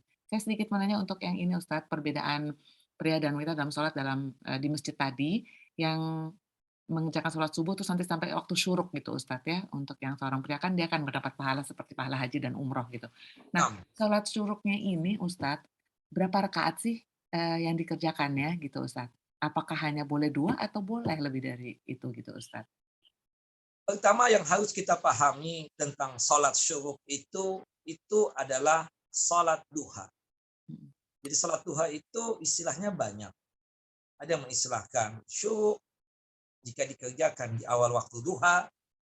Ada yang mengistilahkan sholat al-awwabin, ya, itu disebut dengan istilah al-awwabin, itu sholatul awwabin kita katakan juga adalah istilah daripada sholat duha. Jadi kalau kita mengerjakan sholat duha di awal waktu duha itu 10 menit setelah terbitnya matahari, ya, itu sudah masuk waktu duha atau awal waktu duha. Disebutnya adalah sholat usyraq atau syuruk. Kata Syekh Muhammad bin Shalih Al-Utsaimin, kalau kita sholat duha di awal duha tadi itu, maka boleh diistilahkan dengan istilah sholat syuruk atau isyraq. Kadang diistilahkan dengan istilah sholat al-abrar, itu pun juga sholat duha. Nah, berakhirnya waktu duha itu 10 menit sebelum zuhur. Baik, artinya kalau kita setengah 12 nanti selesai kajian, ingin sholat duha, boleh tidak? Boleh, tidak. Nah, yang kedua, sepakat para ulama tentang kesahihan hadis, Nabi Muhammad itu setelah selesai sholat subuh, biasanya duduk-duduk di masjid sampai terbit matahari. Itu kebiasaan Nabi, untuk duduk-duduk. Yang menjadi masalah, yang menjadi problem, Kak, ini berkaitan tentang masalah sholat subuh, ya, berjamaah di masjid, kemudian dia duduk-duduk di masjid, kemudian ditambah dengan sholat duha 2 rakaat, pahalanya seperti melaksanakan ibadah haji 1 kali atau ibadah umrah 1 kali, sempurna. Ini yang dipermasalahkan. Sebagian ulama mengatakan derajat hadisnya hasan, di antaranya Syekh Nasir Albani mengatakan yang demikian. Di antaranya juga Syekh Khalid Al-Husainan, ya, di dalam kitab beliau juga mengatakan derajat hadisnya hasan. Tapi mayoritas ulama hadis mengatakan bahwasanya status daripada hadis tersebut dhaif, tidak bisa dijadikan sebagai hujjah. Kita tahu fadilah, keistimewaan, keutamaan dari salat berjamaah di masjid itu luar biasa. Fadilah, keutamaan dari salat duha juga luar biasa. 2 rakaat salat duha, kita tahu dalam hadis Abu Dzar Al-Ghifari, di tubuh kita ini ada sekitar 360 persendian. Yang masing-masing setiap sendi ini setiap harinya dianjurkan untuk bersedekah. Untuk mencukupi itu semua, dengan kita mengerjakan salat duha 2 rakaat. Salat duha 4 rakaat dicukupkan rezekinya. Salat duha 8 rakaat ditulis pahalanya ya seperti orang yang qanitin, orang-orang yang tunduk dan patuh kepada Allah Jalla wa Ala.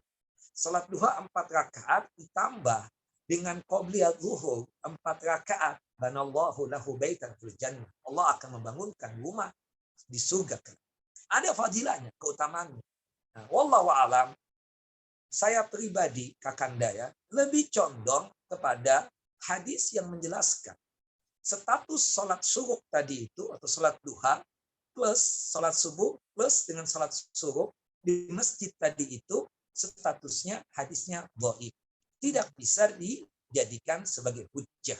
Meskipun saya sangat menghormati tentang masalah perbedaan ini. Tapi dari melihat, kalau kita mempelajari ilmu hadis, ternyata memang mayoritas ulama hadis menjelaskan tentang status sholat syuruk tadi itu, yaitu sholat duha, yang plusnya itu ditambah sholat subuh, duduk-duduk di masjid, zikir di masjid sampai syuruk, kerjakan sholat duha, 2 rakaat, pahala yang seperti melaksanakan ibadah haji, ibadah umrah. Mayoritas ulama hadis mengatakan itu hadis dhaif. Nah, tapi tadi kan ada hadis lain yang menjelaskan. Kakak ingin mendapatkan pahala haji, kakak ingin mendapatkan pahala umrah, salat berjamaah di masjid. Salat berjamaah di masjid. Nanti kalau kakak datang ke masjid, datang ke Madinah, salat di Masjid Quba.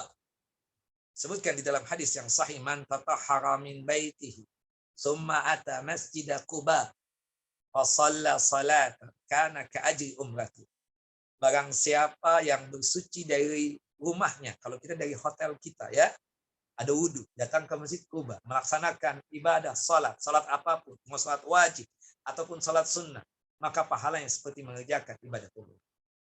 Nah, tapi yang jelas kita bisa mengatakan, aku ingin mendapatkan pahala haji, aku ingin mendapatkan pahala umrah. Kakak datang ke masjid, salat berjamaah di masjid, itu pahalanya seperti melaksanakan ibadah haji. Kakak datang ke masjid, berjamaah, salat berjamaah di masjid, itu pahalanya seperti melaksanakan ibadah. Nah, bukan mengkhususkan yang satu ini. Dan kita tahu, salat sunnah itu afdalnya di mana? Di rumah. Ya, jadi sekali lagi, Nabi Muhammad SAW itu keseringannya itu kita katakan mengerjakan qobliyah ba'diyah termasuk duha itu di rumah seperti itu. Tapi pernah nggak Ustaz? Nabi Muhammad itu mengerjakan salat sunnah di masjid? Pernah. Kapan? Ketika etikaf. Ketika etikaf seperti itu. Nah, cuma dari perbuatan Nabi nggak pernah mengerjakan tadi itu salat subuh, kemudian dilanjutkan dengan salat 2 rakaat. Tidak ada kan seperti itu. Jadi ada ucapan tapi itu mayoritas ulama hadis mendhaifkan. Tapi untuk duduk-duduknya di masjid sepakat tadi ulama.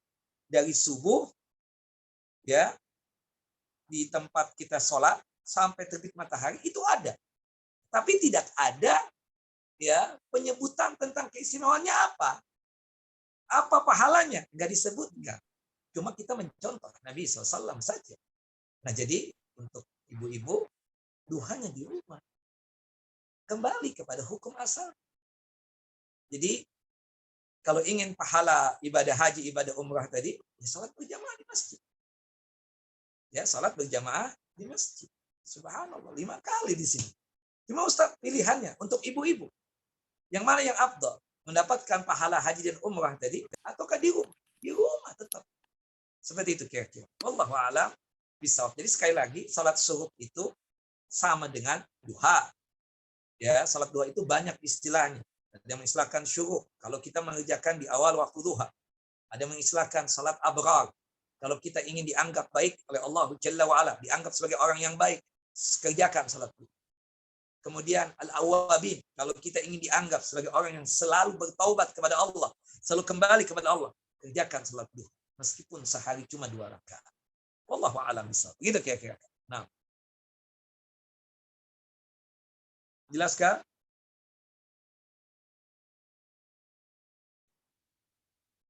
Assalamualaikum. Ustadz Afwan, saya tadi jaringannya kurang bagus, Ustadz. Ini suara saya kedengeran nggak, Ustadz? Kedengaran sekarang. Afwan Saya tadi ulangi. Ustadz, jadi kalau jadi tadi Ustadz bilang bahwa hadisnya tadi kan hasan sebenarnya derajatnya gitu, Ustadz ya. Dan Ada khilaf di kalangan ulama, ada mengatakan hasan, tapi mayoritas ulama mendoibkan itu hadis. Dulu saya punya prinsip begitu, ternyata buka-buka lagi. Mayoritas ulama mendoibkan itu hadis, termasuk Syekh Muhammad Shalih Utsaimin, termasuk juga ulama-ulama yang lain yang mumpuni dengan keilmuan. Artinya salat subuh plus dengan salat duha 2 rakaat pahalanya seperti ibadah haji dan ibadah umrah sempurna dari hadis Abu Umamah kalau nggak salah itu.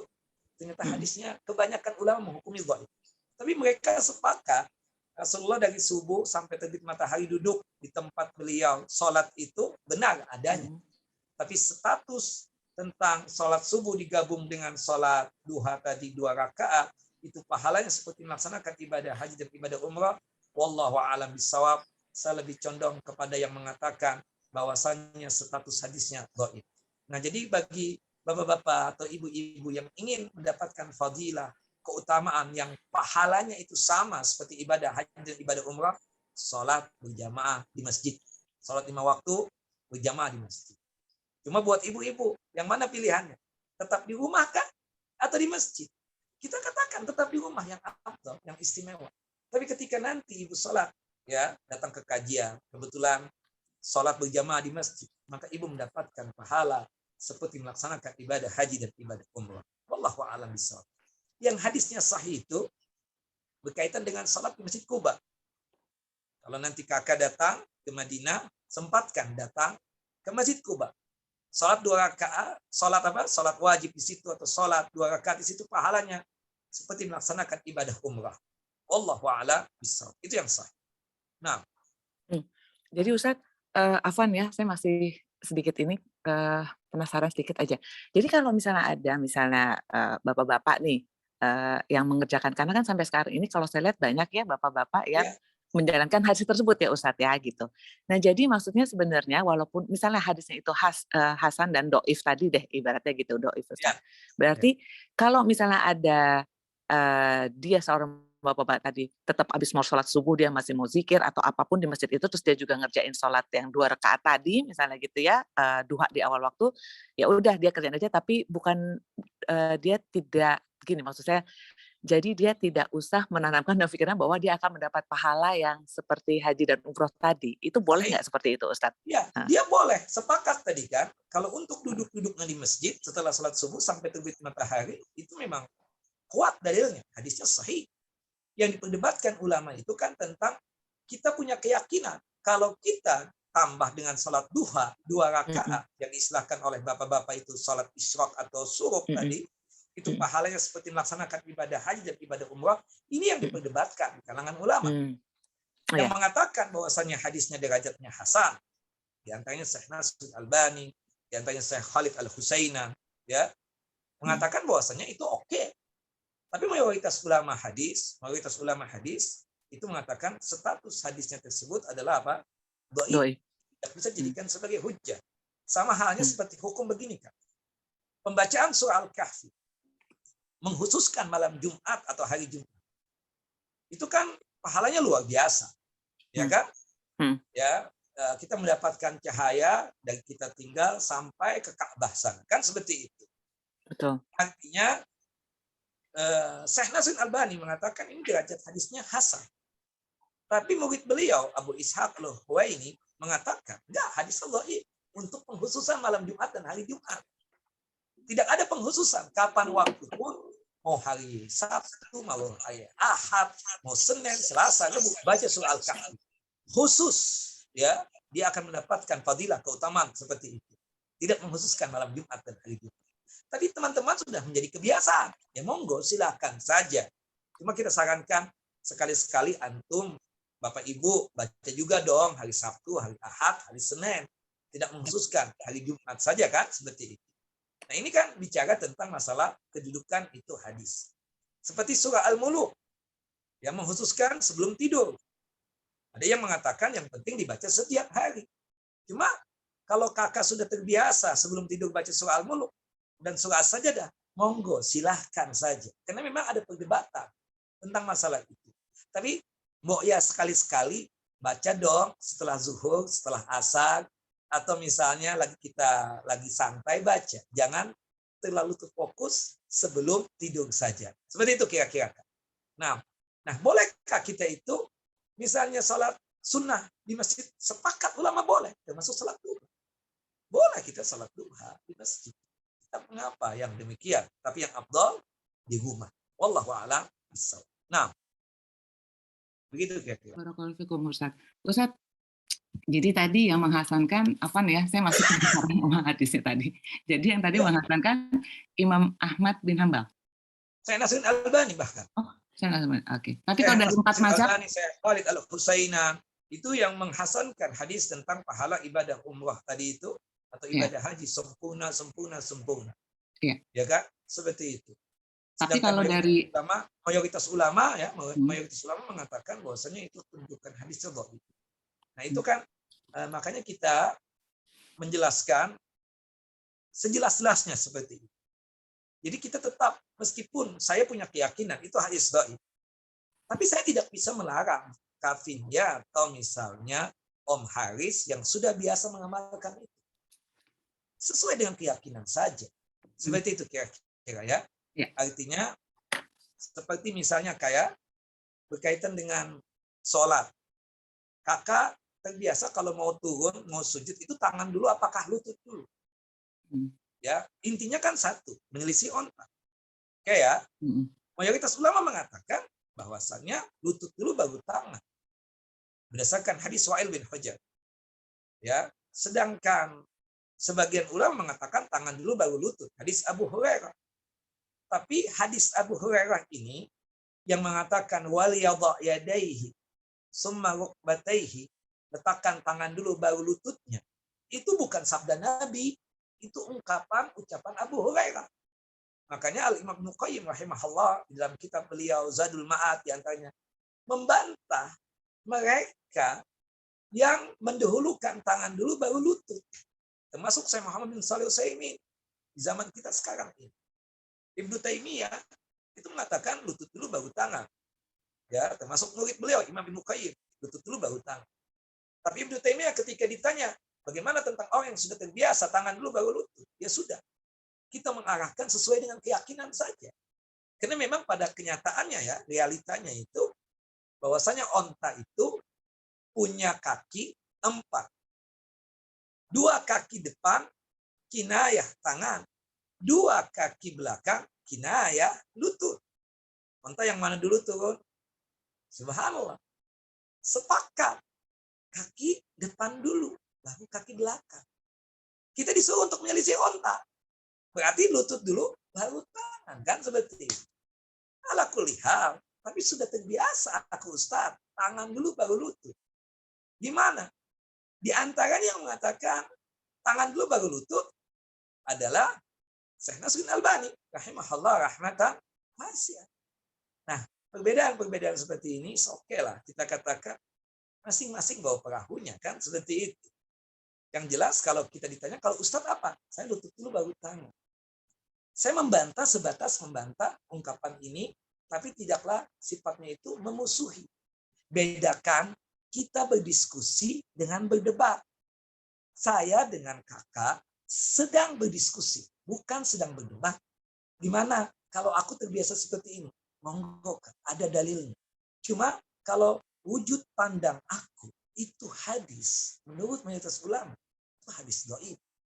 Tapi ada kata kakak yang mengatakan hadisnya hasan. Benar, aku akui. Di antaranya Syekh Nasruddin Albani. Seperti itu. Wallahu a'lam bishawab. Cuma kita ngasihkan solusi.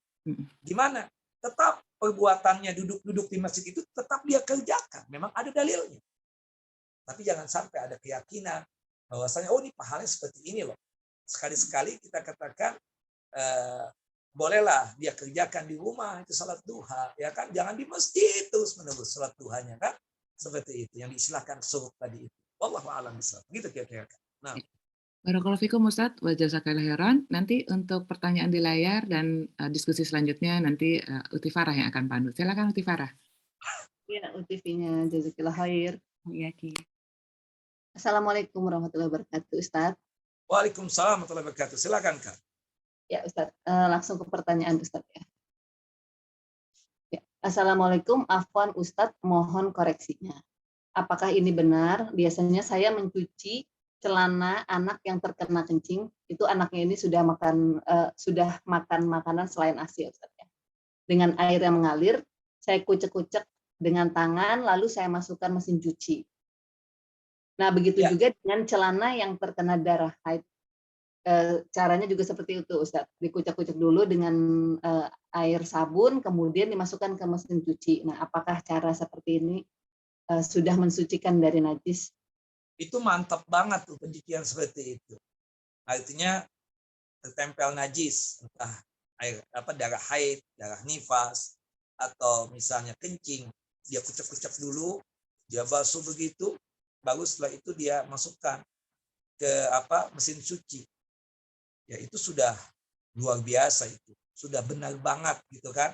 Itu sudah hati-hatinya sudah pol banget gitu. Itu kita katakan termasuk sesuatu yang sifatnya sudah bersih banget. Wallahu a'lam ya.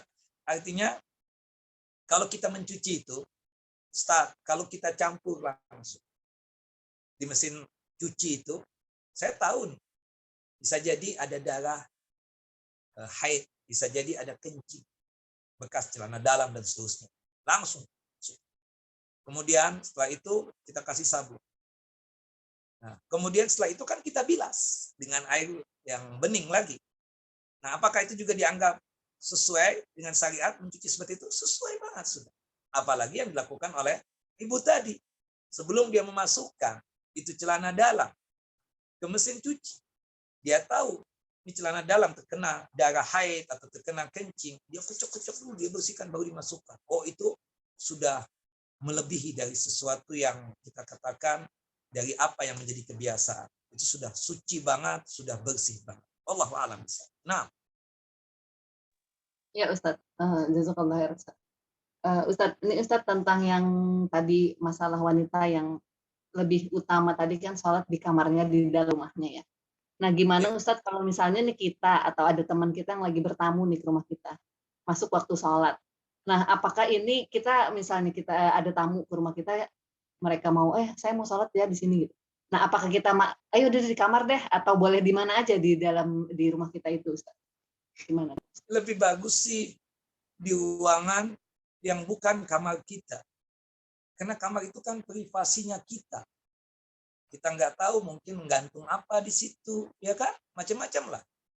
Ya, atau ada sebagian teman karena saking akrabnya dengan temannya, dia persilahkan untuk teman tersebut sholat di kamarnya. Cuma kalau saran saya, kalau teman kita bertamu ke rumah kita, pas kebetulan masuk waktu sholat, suruhlah dia sholat di rumah kita, entah di ruang tamu, atau di ruang keluarga, atau di ruangan yang biasa dibikin untuk sholat sunnah di situ. Bukan di kamar kita. Karena kamar kita ini pribadi sifatnya.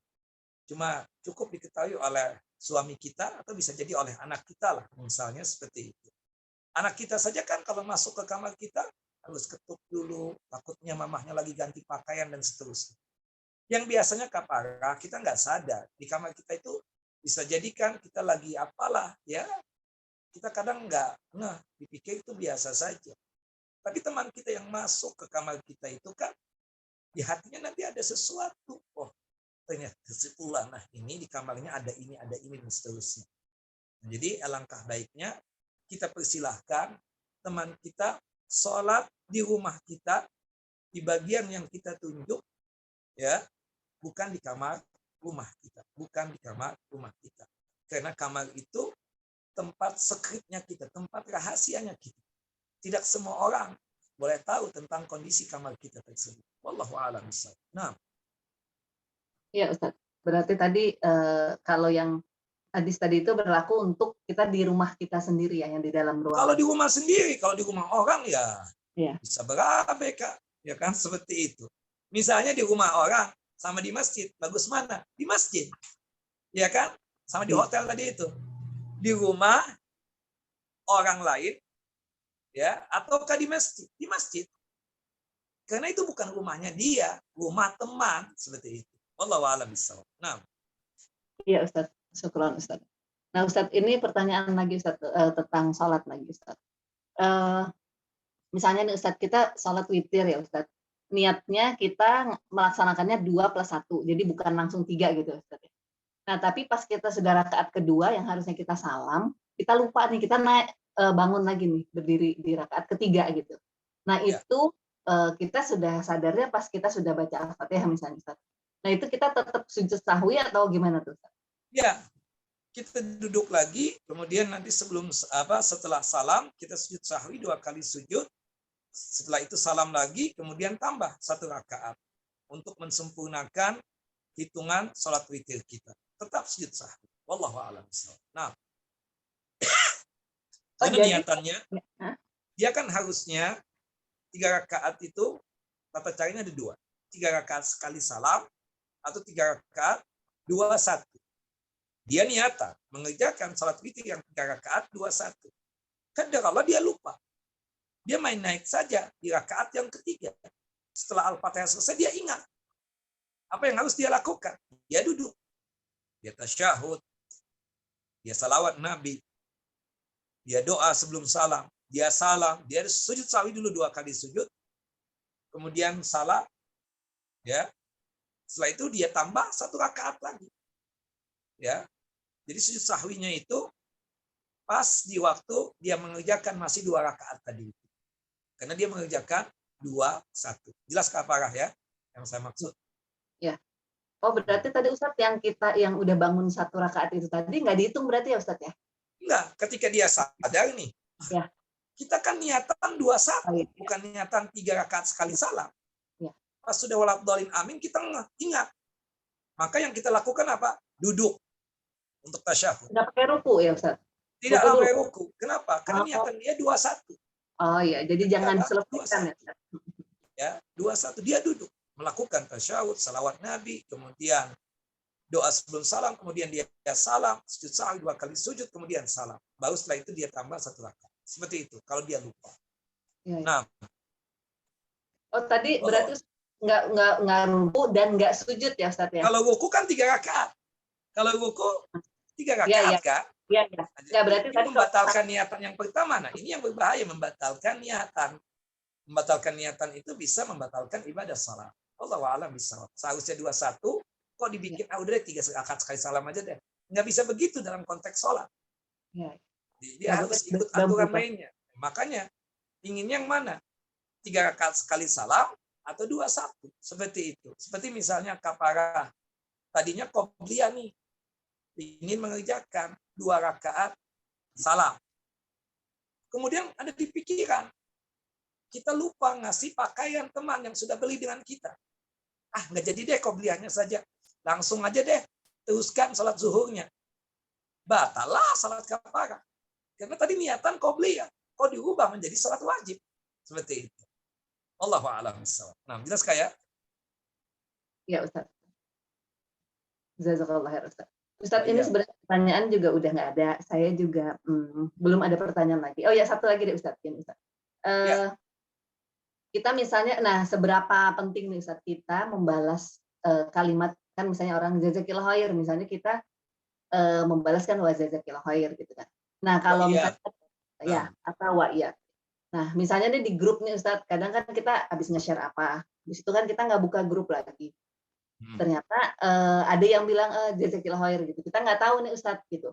Nah itu maksudnya itu seberapa ini nih Ustadz gitu, seberapa kita pentingnya gitu. Kita harus membalas salam, membalas doa juga, atau misalnya kalau udah lewat ya udahlah gitu loh. Gimana tuh? Hukumnya sunnah Kak, bukan wajib.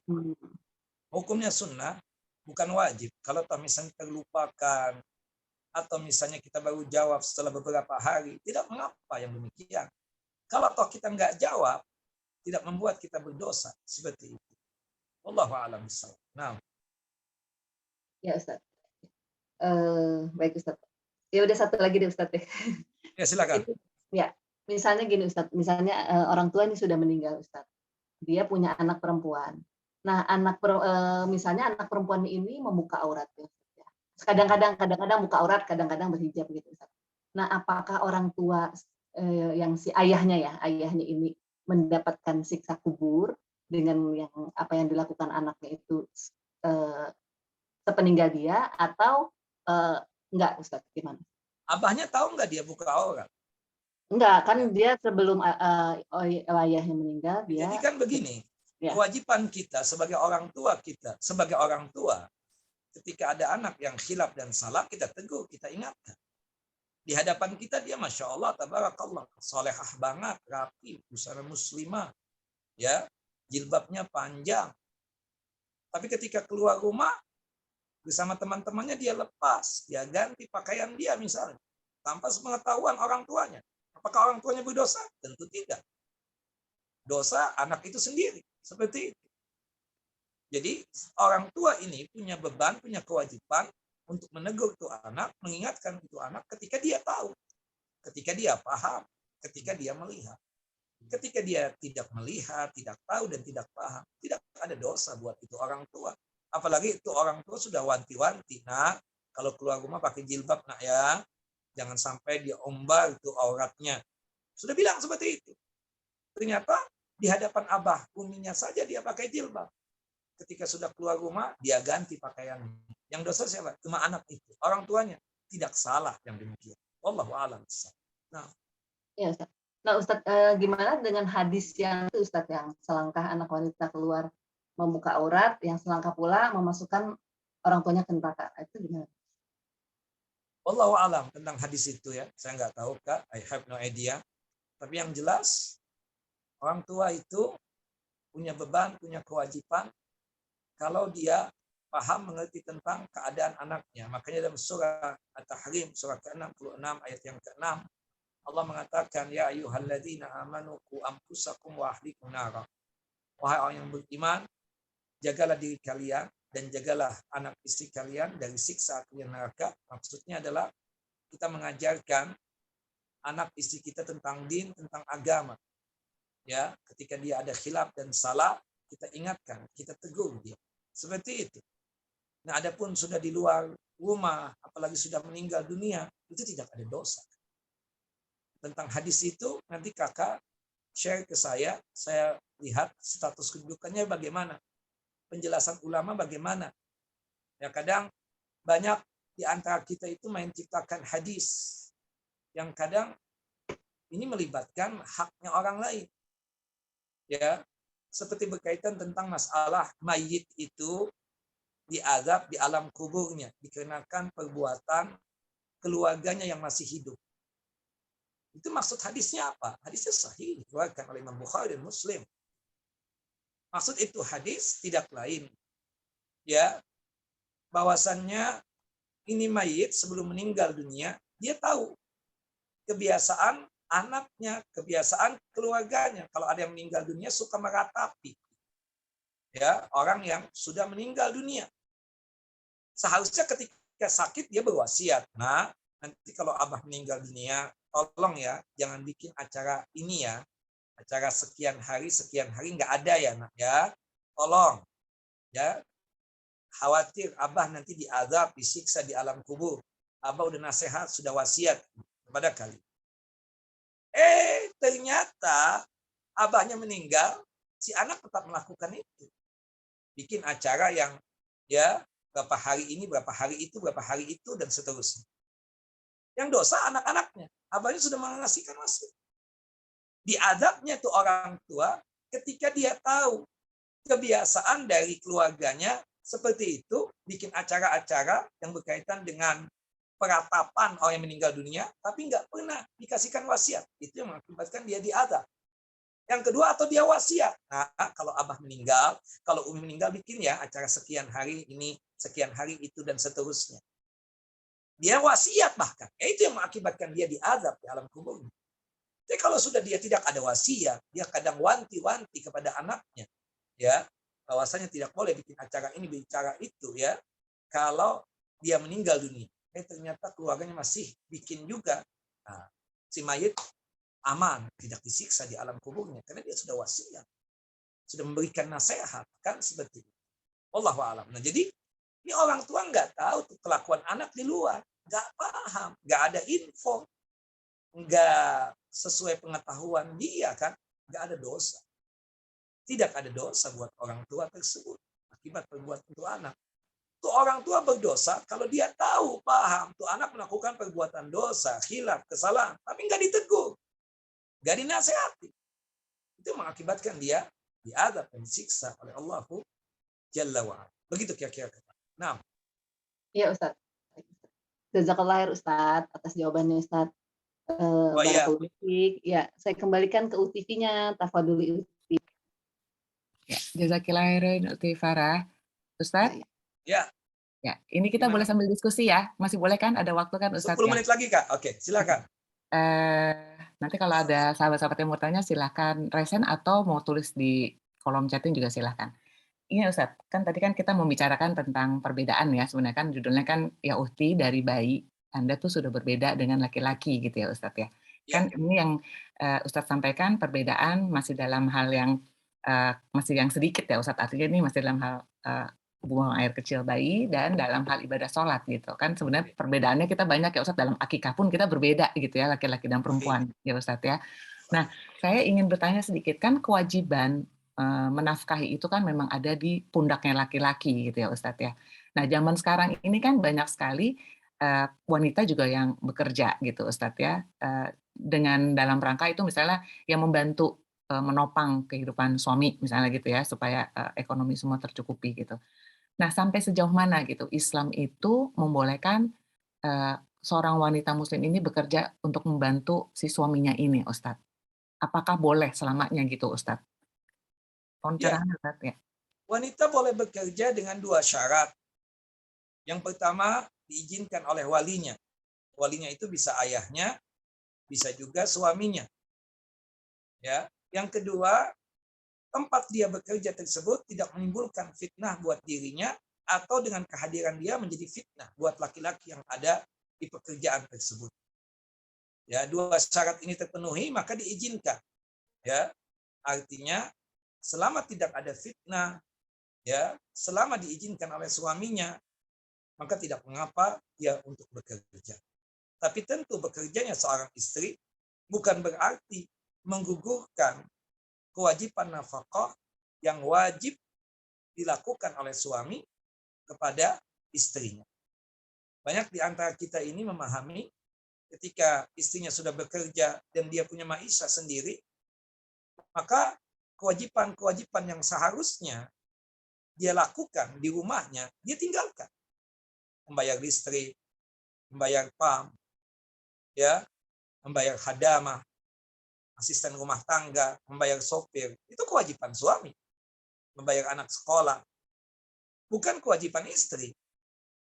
Istri itu membantu, oke. Kalau dia ingin sedekah, ingin membayarkan nafkah untuk anaknya yang belajar, kebetulan memerlukan biaya yang banyak, suaminya perlu untuk dibantu, tidak mengapa demikian. Tapi apakah wajib? Tidak, kewajiban itu tetap pada suami. Seperti itu. Nah, jadi jangan sampai salah paham nih bapak-bapak ya, seperti itu. Apalagi yang na'udzubillah itu, saya mendapatkan ada pasangan suami istri untuk bayar listrik suaminya, untuk bayar PAM istrinya, untuk asisten rumah tangga kalau bulan genap suaminya, bulan ganjil istrinya. Nah, ini enggak tepat seperti ini ya. Wallahu a'lam bishawab.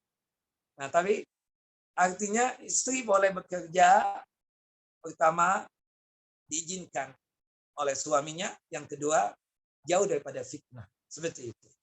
Wallahu a'lam bishawab. Nah, fitnah itu kan macam-macam. Di kantor misalnya sering interaksi dengan laki-laki ya, yang akhirnya menimbulkan ya ada panah-panah iblis dan syaitan. Itu hindari pekerjaan seperti itu. Ya. Atau berkaitan dengan rentan sering misalnya melakukan safar, ya, apalagi safarnya itu sendirian, kena alasan tugas dan seterusnya. Nah, ini kan rentan dengan fitnah. Carilah pekerjaan-pekerjaan yang sifatnya jauh daripada fitnah seperti itu. Ya, bikin butik lah di rumahnya, bikin makanan lah di rumahnya, kan seperti itu. Banyak yang bisa dikerjakan oleh para wanita, ya kan, seperti itu. Seperti zaman COVID kemarin itu, banyak usaha itu dibuat oleh siapa? Oleh para wanita. Subhanallah, 2 tahun yang lewat itu, ketika zaman pandemi, subhanallah yang aktif untuk kerja itu siapa? Para wanita. Karena pekerjaannya kebetulan berkaitan dengan sesuatu yang lingkupannya itu rumah tangga, makanan, pakaian, dan seterusnya. Wallahu a'lam bishawab. Begitu kira-kira. Nah. Ya, barakallahu Ustaz pencerahannya. Ustaz sekarang mau coba ke diskusi ke tempat yang bidang-bidang yang tidak boleh dimasuki untuk bekerja gitu ya, yang maksudnya yang membawa mudarat deh. Misalnya kayak bank-bank deh ya, bank ribawi gitu ya. Itu kan nggak boleh gitu Ustaz. Kalau labelnya bank syariah, mudah-mudahan masih boleh karena mudaratnya mungkin lebih sedikit gitu Ustaz ya, insya Allah. Ya. Nah, pertanyaan sekarang gini Ustaz, bank-bank ini kan di bawah satu lembaga yang namanya Bank Indonesia gitu. Bagaimana kalau ada seorang anak yang kerja di Bank Indonesia itu sendiri? Gimana Ustaz? Ya, Gimana? tentunya kita Hukumnya? katakan sesuatu yang berbau dengan riba kita tinggalkan. Apapun intansinya. Apalagi kita paham, ini semua mengarah kepada sana. Semua. Sesuatu yang sifatnya tersebut diharamkan oleh Allah Jalla wa'ala, jangan sampai kita nimbrung di situ untuk mencari maisha di situ, kan seperti itu. Kita jauhkan diri kita dari hal-hal yang demikian. Nah, wallahu a'lam bishawab. Ya. Adapun misalnya kan ibarat kita, kok di bank syariah dia boleh kerja. Kenapa di bank yang ini yang pusatnya kok nggak boleh? Begini, itu ibarat kita naruh duit. Kita nggak mungkin naruh duit kita di rumah kita dengan uang miliaran. Bisa jadi kita titipkan ke bank konvensional. Bukan begitu? Apakah kita berdosa? Tidak. Kenapa? Karena kita cari keamanan untuk kelangsungan uang kita tersebut. Karena kekhawatiran kita. Kita tidak ada niatan menaruh duit kita di bank yang ribawi tadi itu, tujuannya untuk mencari interestnya atau bunganya. Tidak. Sekedar cari keamanan doang. Dan mudahnya kita untuk transfer, bertransaksi lewat transferan tadi itu. Itu saja. Tidak ada niatan kita untuk mencari bunga banknya atau interestnya. Enggak ada. Kita tahu itu haram. Tapi bagaimana kalau misalnya uang kita yang banyak tadi kelihatan tuh bunganya tersebut, kita ambil, kita infakkan kepada maslahat umat, membangun jalan, membangun rumah sakit, ya, atau kamar mandi, atau kita infakkan kepada orang-orang fakir miskin yang kebetulan mereka itu membutuhkan, perlu pengobatan, perlu pendidikan, kita kasih seperti itu. Nah, jadi itu bedanya. Tapi kalau kita fokus kerja di situ, di pusat, saya paham maksud kakak, ini semua itu kan pada pusatnya itu. Hatta bank syariah misalnya kan seperti itu. Tapi ini ibarat kata kita nitip uang. Ya kita nitip memang di bank yang sifatnya ribawi tadi. Tapi kita tidak ada hubungan dengan sesuatu yang berkaitan dengan transaksi ribawi.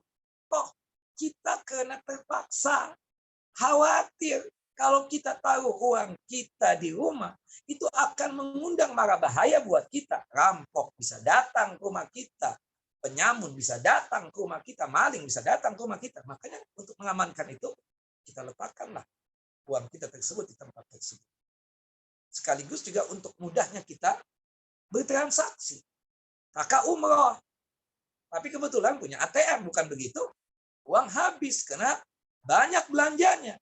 Tinggal gunakan itu untuk keperluan hajat, untuk beli oleh-oleh dan seterusnya kan. Daripada bawa segepok kan nggak mungkin Kak, ya kan? Oh, saya bawa segepok tuh dari Indonesia untuk nanti belanja di kota suci Mekah. Enggak, itu membahayakan buat kita. Kita bawa yang tipis tadi itu, tinggal keluarkan seperti itu, memudahkan buat kita. Nah, kita mau ngambil yang manfaat-manfaat yang ada pada di situ. Sekali lagi, kita meletakkan itu pun uang kita di situ tidak lain dikarenakan darurat tadi. karena kekhawatiran kita, sekaligus memanfaatkan sesuatu yang memang dihalalkan, seperti kita ngambil uang mudah, transfer untuk kepada teman kita, koleha kita itu mudah, itu saja.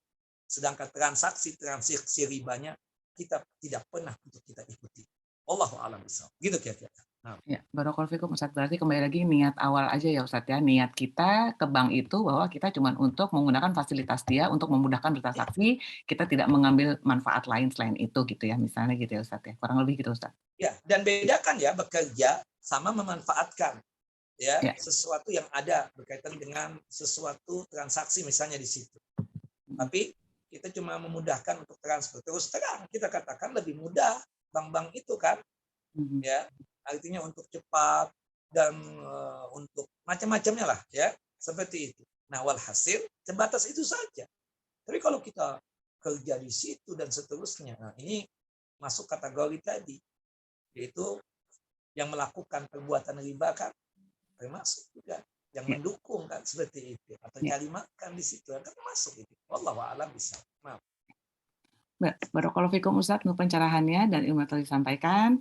Dan ini tadi bisa diambil kesimpulan bahwa dalam syariat Islam ini bahwa ada perbedaan antara laki-laki dan perempuan yang perlu kita ketahui, dan Ustaz telah mengilmui kami tadi bahwa perlakuan pipis bayi laki-laki dan wanita aja itu berbeda ya, bayi laki-laki dan bayi perempuan. Kemudian juga perbedaan dalam ibadah sholat tadi. Berarti sama-sama sebenarnya pria dan wanita ini kalau dalam syariat Islam itu dibebankan ini Ustaz syariat ya. Sama-sama dibebankan syariat yang harus dipatuhi, dan laki-laki dan perempuan juga mendapatkan pahala dan siksa atas ibadah-ibadah yang tadi dilakukan tadi ya Ustaz ya. Kurang lebih begitu Ustaz. Tafadhol silakan closing statement-nya Ustaz. Barakallahu fikum. Jazakumullah khairan Bapak dan Ibu. Intinya apapun yang kita dapatkan berkaitan dengan syariat ini kita amalkan semaksimal mungkin, dan sering-sering berdoa kepada Allah Jalla wa Ala, apa yang kita bisa dapatkan berkaitan dengan ilmu din bisa untuk kita amalkan. Karena bisa jadi kita mendapatkan anugerah ilmu, tapi belum tentu sanggup untuk mengamalkannya. Untuk menguatkan agar kita tersebut sanggup untuk mengamalkan ilmu yang telah Allah anugerahkan kepada kita, sering-sering meminta petunjuk kepada Allah Jalla wa Ala. Makanya doa yang diajarkan oleh Nabi SAW, Allahumma inni as'aluka al-huda wa tuqa wal afaf wal ghina. Ya Allah, sesungguhnya aku memohon, meminta kepadamu hidayah. Hidayah di sini bukan berarti hidayah dari seorang kafir menjadi muslim. Tidak. Tapi hidayah di sini adalah hidayah ilmu dan amal. Mendapatkan ilmu dan sanggup untuk mengamalkannya. Semoga Allah Jalla wa Ala selalu memahamkan kita tentang din dan agama yang kita anut ini, dan semoga kita mudah untuk mengamalkannya. Semoga kita selalu mendapatkan bimbingan dan petunjuk Allah Jalla wa Ala, sehingga kita selalu semangat untuk melaksanakan amalan dan ibadah hanya untuk Allah Jalla wa Ala. Semoga dengan duduk-duduknya kita di kajian ini menjadi amal saleh kita dan menjadi ladang pahala kita dan menjadi mizan hasanat kita, dan semoga dengan sebab ini Allah Jalla wa Ala menjatuhkan ridha dan rahmatnya atas kita semua, sehingga kita semua dimasukkan ke dalam jannah dan surganya tanpa ada hisab. Wa'alafu minkum, maaf lahir batin, wassalam Nabi Muhammad, wa ala ali Muhammad, kama sallaita ala Ibrahim, wa ala ali Ibrahim, innaka hamidun majid. Kita tutup kajian kita dengan masing-masing kita membaca doa kafaratul majlis. Subhanakallahumma wa bihamdika, asyhadu an la ilaha illa anta, astaghfiruka wa atubu ilaik. Assalamualaikum warahmatullahi wabarakatuh. Waalaikumsalam Baik, Kafinnya, Kafara, Kalusi, Bapak dan Ibu semua, izin pamit. Semoga kita selalu dalam lindungan Allah, sehat walafiat, dipanjangkan umur dalam ketaatan kepadanya. Amin ya rabbal alamin. Izin pamit Kafinnya, Kafara, Kalusi. Assalamualaikum warahmatullahi wabarakatuh. Waalaikumsalam. Barakallahu fikum Ustaz, wa jazakallahu khairan. Baik, sahabat Arian, amin, kita telah menyelesaikan kajian kita pagi ini, dan semoga apa yang kita dapat ini menjadikan ilmu yang barokah untuk kita semua, dan kita juga sama-sama pelan-pelan akan mengamalkan semua apa yang kita dapat ini, dan kita juga dakwahkan kembali ilmu yang telah kita dapatkan ini kepada keluarga kita, anak-anak maupun kerabat kita. Akhir kata dari pengurus, mohon maaf apabila banyak kekurangan, dan kami terus memohon support dan dukungan dari sahabat-sahabat Arian semua untuk terus mendukung kajian kami melalui Zoom dengan berinfak di Bank Syariah Indonesia atas nama Farah Ramasari. Barakallahu fikum, sahabat-sahabat semua. Insya Allah bertemu kembali hari Selasa. Besok ada kajian Tadabbur Quran dengan Ustadz Ahmad Bazar. Assalamualaikum warahmatullahi wabarakatuh.